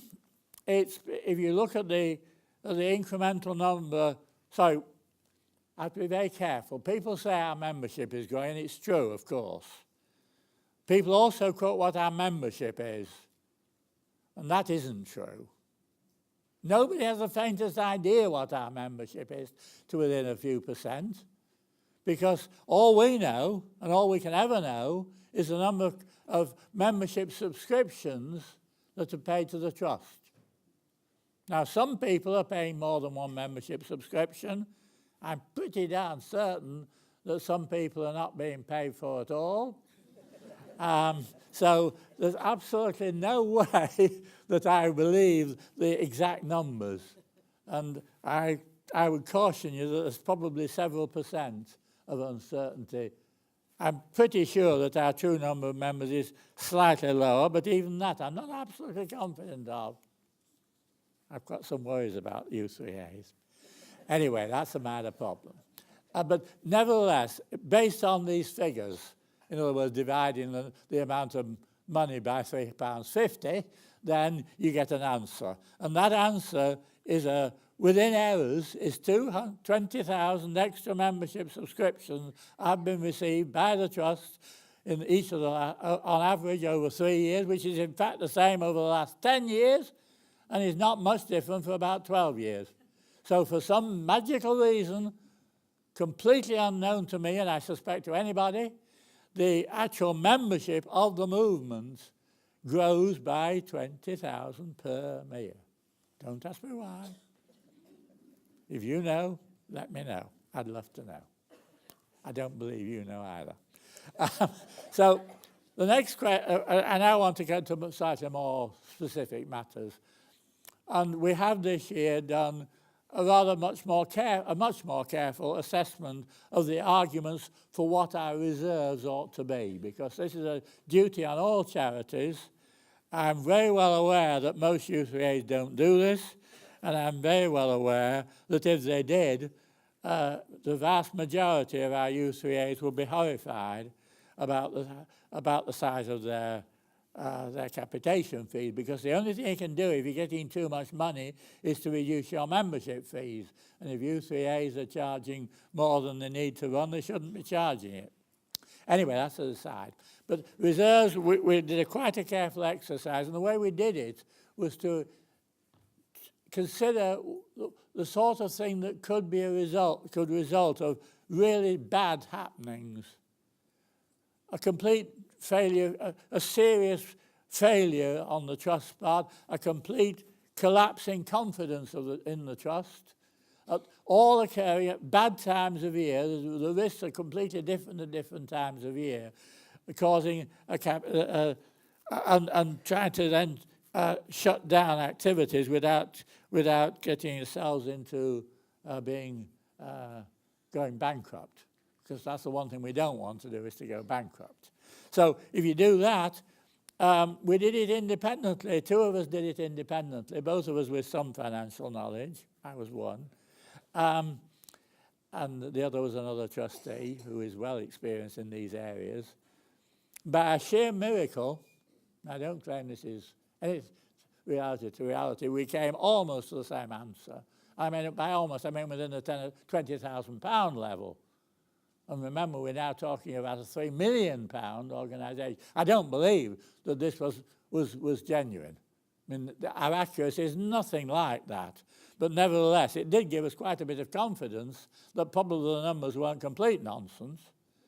And we did them in different ways, doing things quite differently, and for perfectly good. And we then discussed the reason. We can see how we'd got the same answer by allowing for different things down different routes. And I think it really was genuine. So overall, the answer is that we've now revised, and the NEC has agreed that the reserves policy is now 6 months, that the reserves should be between 4 and 6 months. 4, we believe, is enough at the moment, but we think if it gets above 6, we should be thinking of reducing a membership fee. I don't think there's any danger of that, because the reserves in 17-18 have actually decreased by £57,000. Now remember that as we're a growing organisation, to keep the reserves at the same number of months' expenditure, we actually need a positive number. So this £57,000 negative is quite significant. It does mean that our reserve, which a couple of years ago were 6 months, are now only 5. And there is, if our budget is accurate this year, it could be down to as little as 4 months at the end of this year. So we're not that comfortably in the black. But I don't think we would need to worry too much, but I just think it's wise to point that out. Expenditure, all the facts are in the annual report you have. The summary is also shown on the green sheet that you've all got, including the budget. And you will notice that both of from this we both for the actual for the financial year ending on the 31st of March this year, and for the financial year currently, which we're currently 5 months into, a deficit of somewhere around £60,000 is the facts or the predictions. But it's still only a 2% deficit, so we're not in any panic situation of any sort. I would remark that past history suggests that our accuracy in doing budgeting is also about 2%. But there's an interesting feature, and I don't know whether it'll continue, but there's an interesting feature that over all my previous 6 years out of being treasurer, the 5 years of being treasurer, and in the year before that when we had no treasurer for most of the year and I was chairman of the finance committee, we always went, the expenditure was always under the budget. This year the expenditure has been greater than the budget. So if that happened again next year, it might be a little bit more interesting, and action might well need to be taken in a year's time. I want to comment just on a few key points of the budget now. You'll know straight away from what the information I've given already that magazines are one of our big areas, £1 million sort of order. The staff and associated costs are then a vast fraction of the rest. But then there are a few areas which I want to comment on in a little bit more detail, which are consequences of the digital age. And we have got to accept that we are in a digital age, and if we try to pretend that digitisation and digital age aren't with us, we shall rapidly get into terrible trouble, particularly with the new members. And if we are not digital, the new members say, right, not much else. So I will say a little bit about that. So let me go quickly through the magazine situation. It's a growth area, and it's an odd situation where every time a larger fraction of the people take TAM, this automatically increases our loss, which is a shame. And we're hoping that the action that has been taken, the decisions have been taken, which Pam has told you about, will have a major effect on this, and we believe that that next year things should be, even the current year won't be much affected because these things are all long-term effects. But we believe that the financial year starting in April 2019, that the whole situation will look much more healthy. But the present facts are that the total income of TAM plus sources is 1.04 million, and the present expenditure is 1.17 million. Now that is, there's nothing wrong with that. I'm not suggesting it's wrong, it's just simply a fact. The Trust values its print material, and we believe that it is for the present and probably for many years to come will be a key tool for communicating between members. We know very, very well, and we completely agree with the sentiment that many members value having both print and digital communication. For some purposes they want digital, for other purposes they want print. Some want only print, some want only digital. That's a fact of life. And we've done quite a bit of sounding externally, talking to agents of various sorts about the value that will be is placed on TAM. And they assure us, and we agree with them, that they believe that as far as they can see, it has a bright future despite the inevitable and in many ways beneficial advances of digital. So don't think that there's any danger of us dropping print magazines. There isn't. So where are we going? We're publishing 2 magazines at present, and you can see from my previous slide, this in fact involves a contribution. Don't call it a loss. It isn't a loss. It's a contribution from general funds to the provision of printed material. And that's a simple statement of fact. the thing we want, but we are making changes. Pam has outlined them. I've put them here just to make life simple. TAM will continue. Part of sources is going to migrate into a special section of TAM, which I think will make it more accessible to more people. The number of pages of TAM per edition won't change. Some material from TAM to make way for the material from sources will go online. Some material from sources will move into sources online, and sources online we've started doing that even now, and there'll be a continuous process during the current year, and we believe that this will result in quite a substantial change in the situation next year. So that's the situation on that. Inevitably, the next, and this is true of every organisation, every charity, every business, everything pretty well, the next biggest item is always got to be staff costs, and particularly with a service organisation like we are, this is bound to be much the biggest one. And it is charities in general are finding life quite tough in these days. It's partly the charity sector's own fault. As we all know, there have been far too many unpleasant scandals in recent years, not, thank goodness, from us. And I don't think I can't see any way in which we're very much at risk of it, provided we don't do anything really stupid. And I'm sure nobody in this room would ever consider the possibility of doing anything really stupid. So therefore, what I would suggest is that they do impact on us. And there is no doubt that the various misdemeanours that have taken place have made life much harder for us. We're much more under scrutiny. Regulations on data protection, dispute resolution, safeguarding are all more onerous.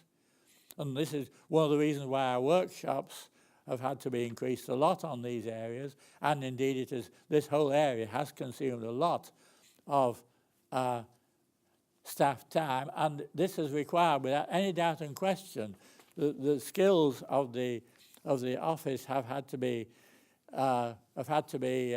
enhanced and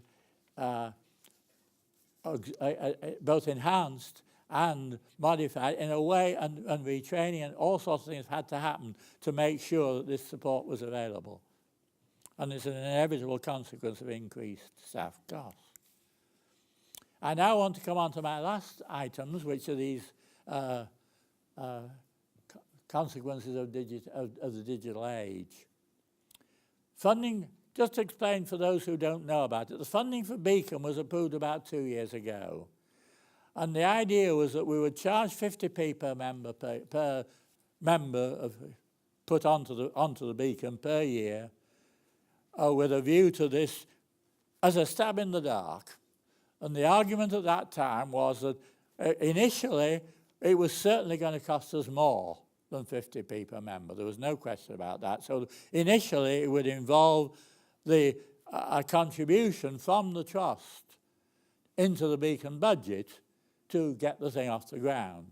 At the same time, we believe, we could, as far as we could judge at that time, and it's probably still true, that over a lengthy period we would try and make it cost neutral. In other words, we'd collect our 50p's. Initially we'd have to put a bit more money in. Later on, the general funds would be repaid the amounts.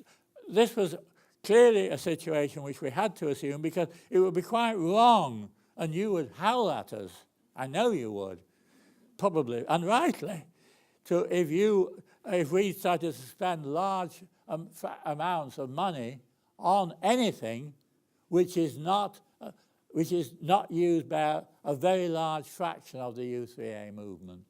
And if we had no idea how popular Beacon would be, no idea at all. In fact, of course, it's turning out to be incredibly popular. And although we had kittens many times about Beacon and its costs at various stages during the year, I think all of us have been very, very pleasantly surprised by the success of the whole operation.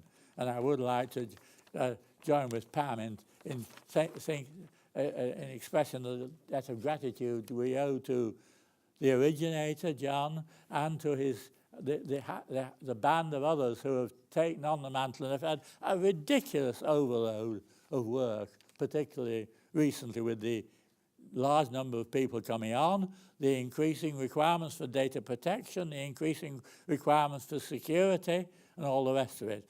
And there have been the odd panic occasionally, but there's been no security breaches as far as we can possibly tell. And as far as we can tell, and one or two that were identified as possible ones are now being closed. So we are now feeling much more relaxed that Beacon is a good place. So don't worry too much about Beacon. As inevitable with a situation of this sort, it's a big new project. It's clearly going to be very important to the movement because a quarter of our U3As nearly are in it already. And so it's big business. And it's a big IT project. And I can't believe that, I'm sure that up to now we've shown that we're better than governments are at implementing big IT projects, so there's no problems. So, a word or two on Site Builder. I'm on time, you're all right. Word or two on Site Builder. This one is one which has done well over history, and it is now needing some development. This will have to be kept under review. The Trust website, Pam has already referred to, and this is a big one which is going to hit us. Exactly when it's going to hit us, I don't know. But that it is a major item. I thought it was right that I should point out that it is a major item, and Pam emphasised as well. So membership subscriptions, we have to look 18 months ahead. So here and now, all I can do is to say that there will be no increase in the membership fee of £350 per pennies, 350 pennies, 1.5 cups of coffee in April 2019. You'll hear a lot more about the Trust future plans this afternoon when Ian is going to, and with a panel, is going to discuss this, and you'll hear a lot more about it. And indeed, that will be your time to talk about the future. Don't ask me about the future. I'm DMOP happy. So thanks to everybody.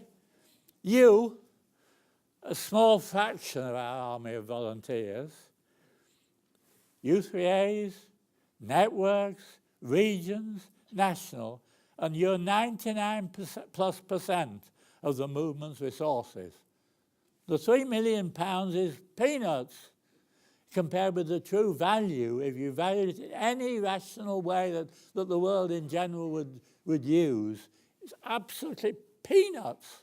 Our 3 million is peanuts compared with that, with the value, if you monetize it any way you imagine.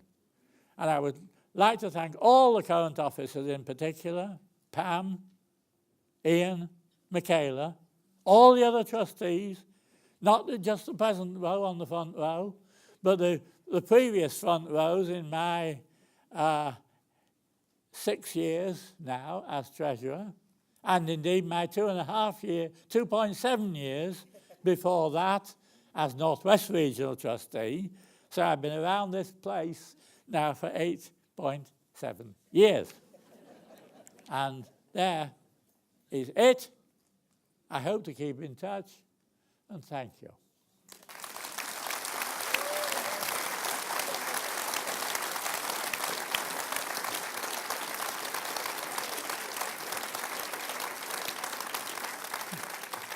Now, I know we haven't much time, but if there are any urgent and important questions, I'm perfectly prepared to have a go at answering them. You do realise that lunch is dependent upon Oh, yes. You won't get, if you ask too many, you won't get any lunch. Yes, matter detail. That's brilliant. Unique. Okay, I can now move on to my next duty. You propose. Yes, we've now to make a proposal. I will now formally propose that. Oh, there's a question, sorry. Can you give your name, please? Yeah. Hello, John. It's Jeff Daw, Weeside U3A. Yes. My question is related to the annual report and accounts that was published signed on the 28th of June. And in it, you state on page 7 that the future plan under the strategic aim 1 to support learning in U3As there will be a review of the resources centre to assess the service delivery model and the types of resources U3As will need in the future. Yep.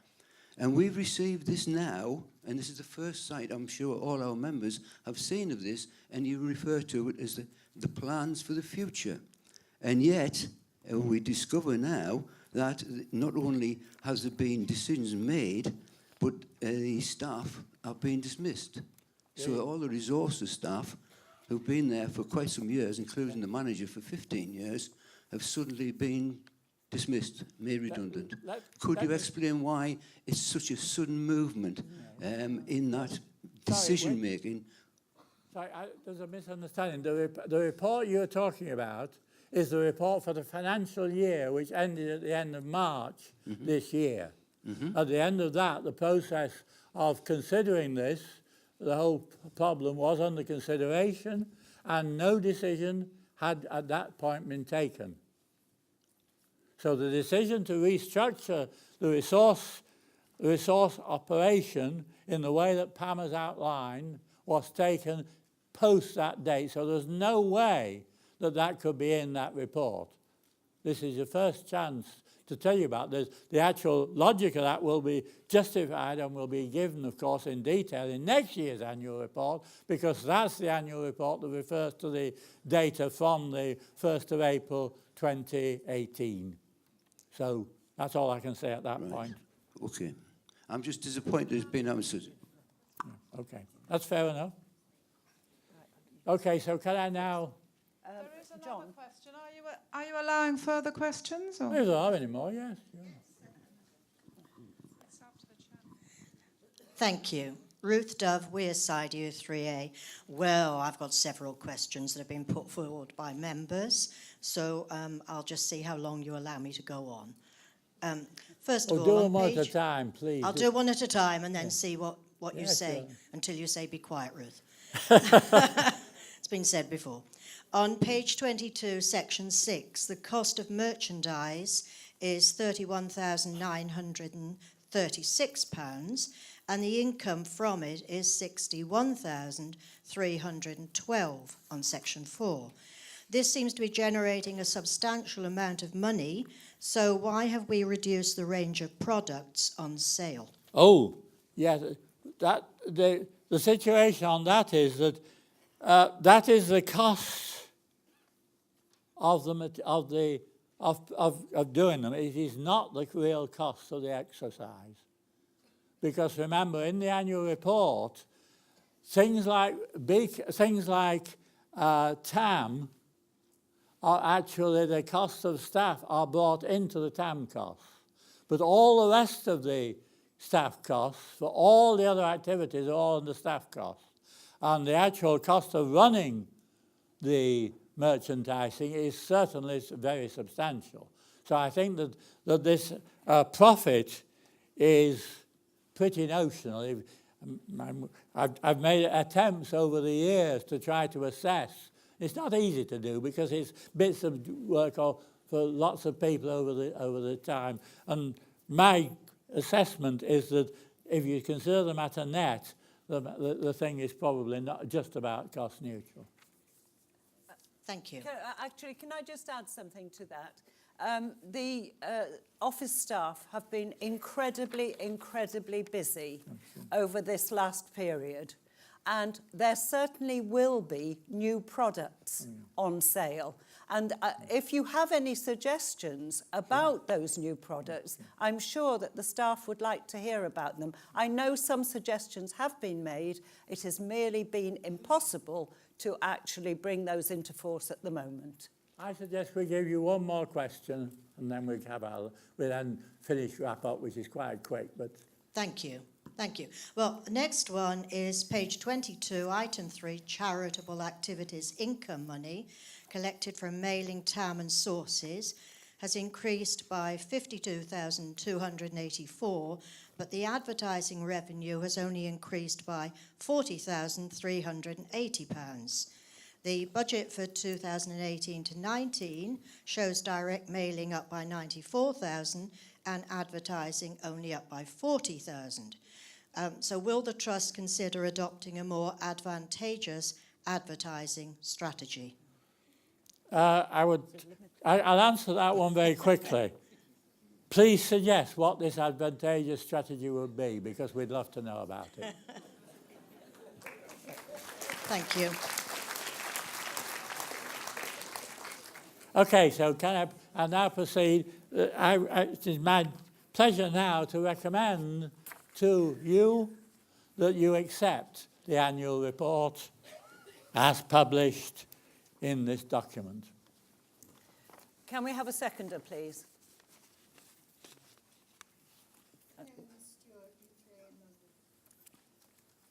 Thank you. And now we take a vote. All those in favour, please. Better take a moment. Those against? Abstentions. Oh, that's... Thank you. Am I right? Is there no abstentions? No. All right, That's leave it there. brilliant.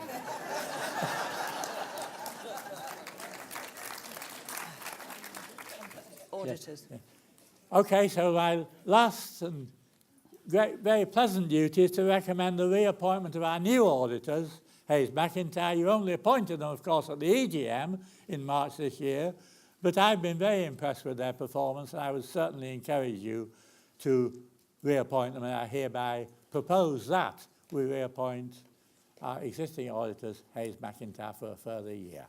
A seconder, please. Are you going to second? Yes? Thank you. Okay. Ian Fennell. Ian Fennell. Fetcham. Yeah, yeah. Okay, those in favour? Those against? Abstentions? Brilliant. Thank you. Okay, over to you, Pam. Thank you.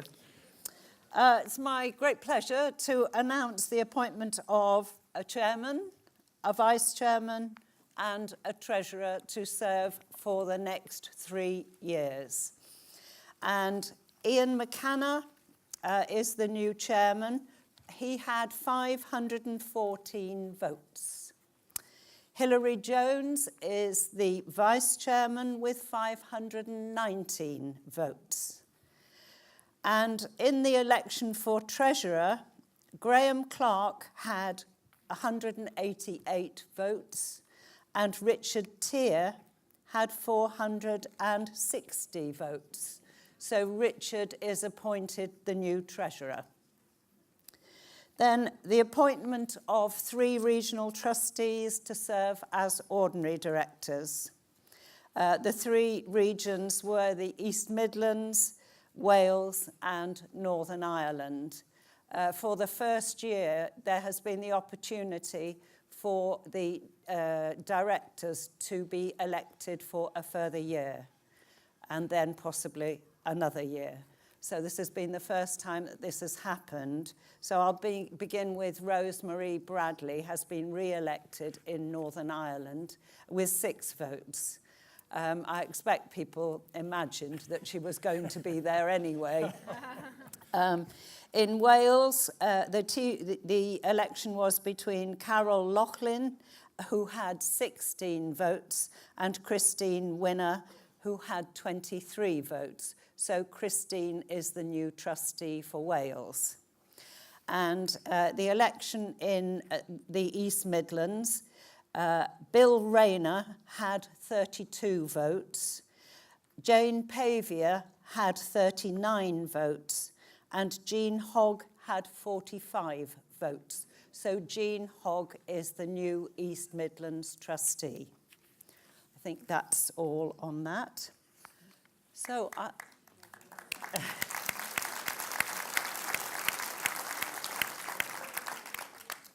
as my very last duty, I would like to formally close this annual general meeting. Thank you.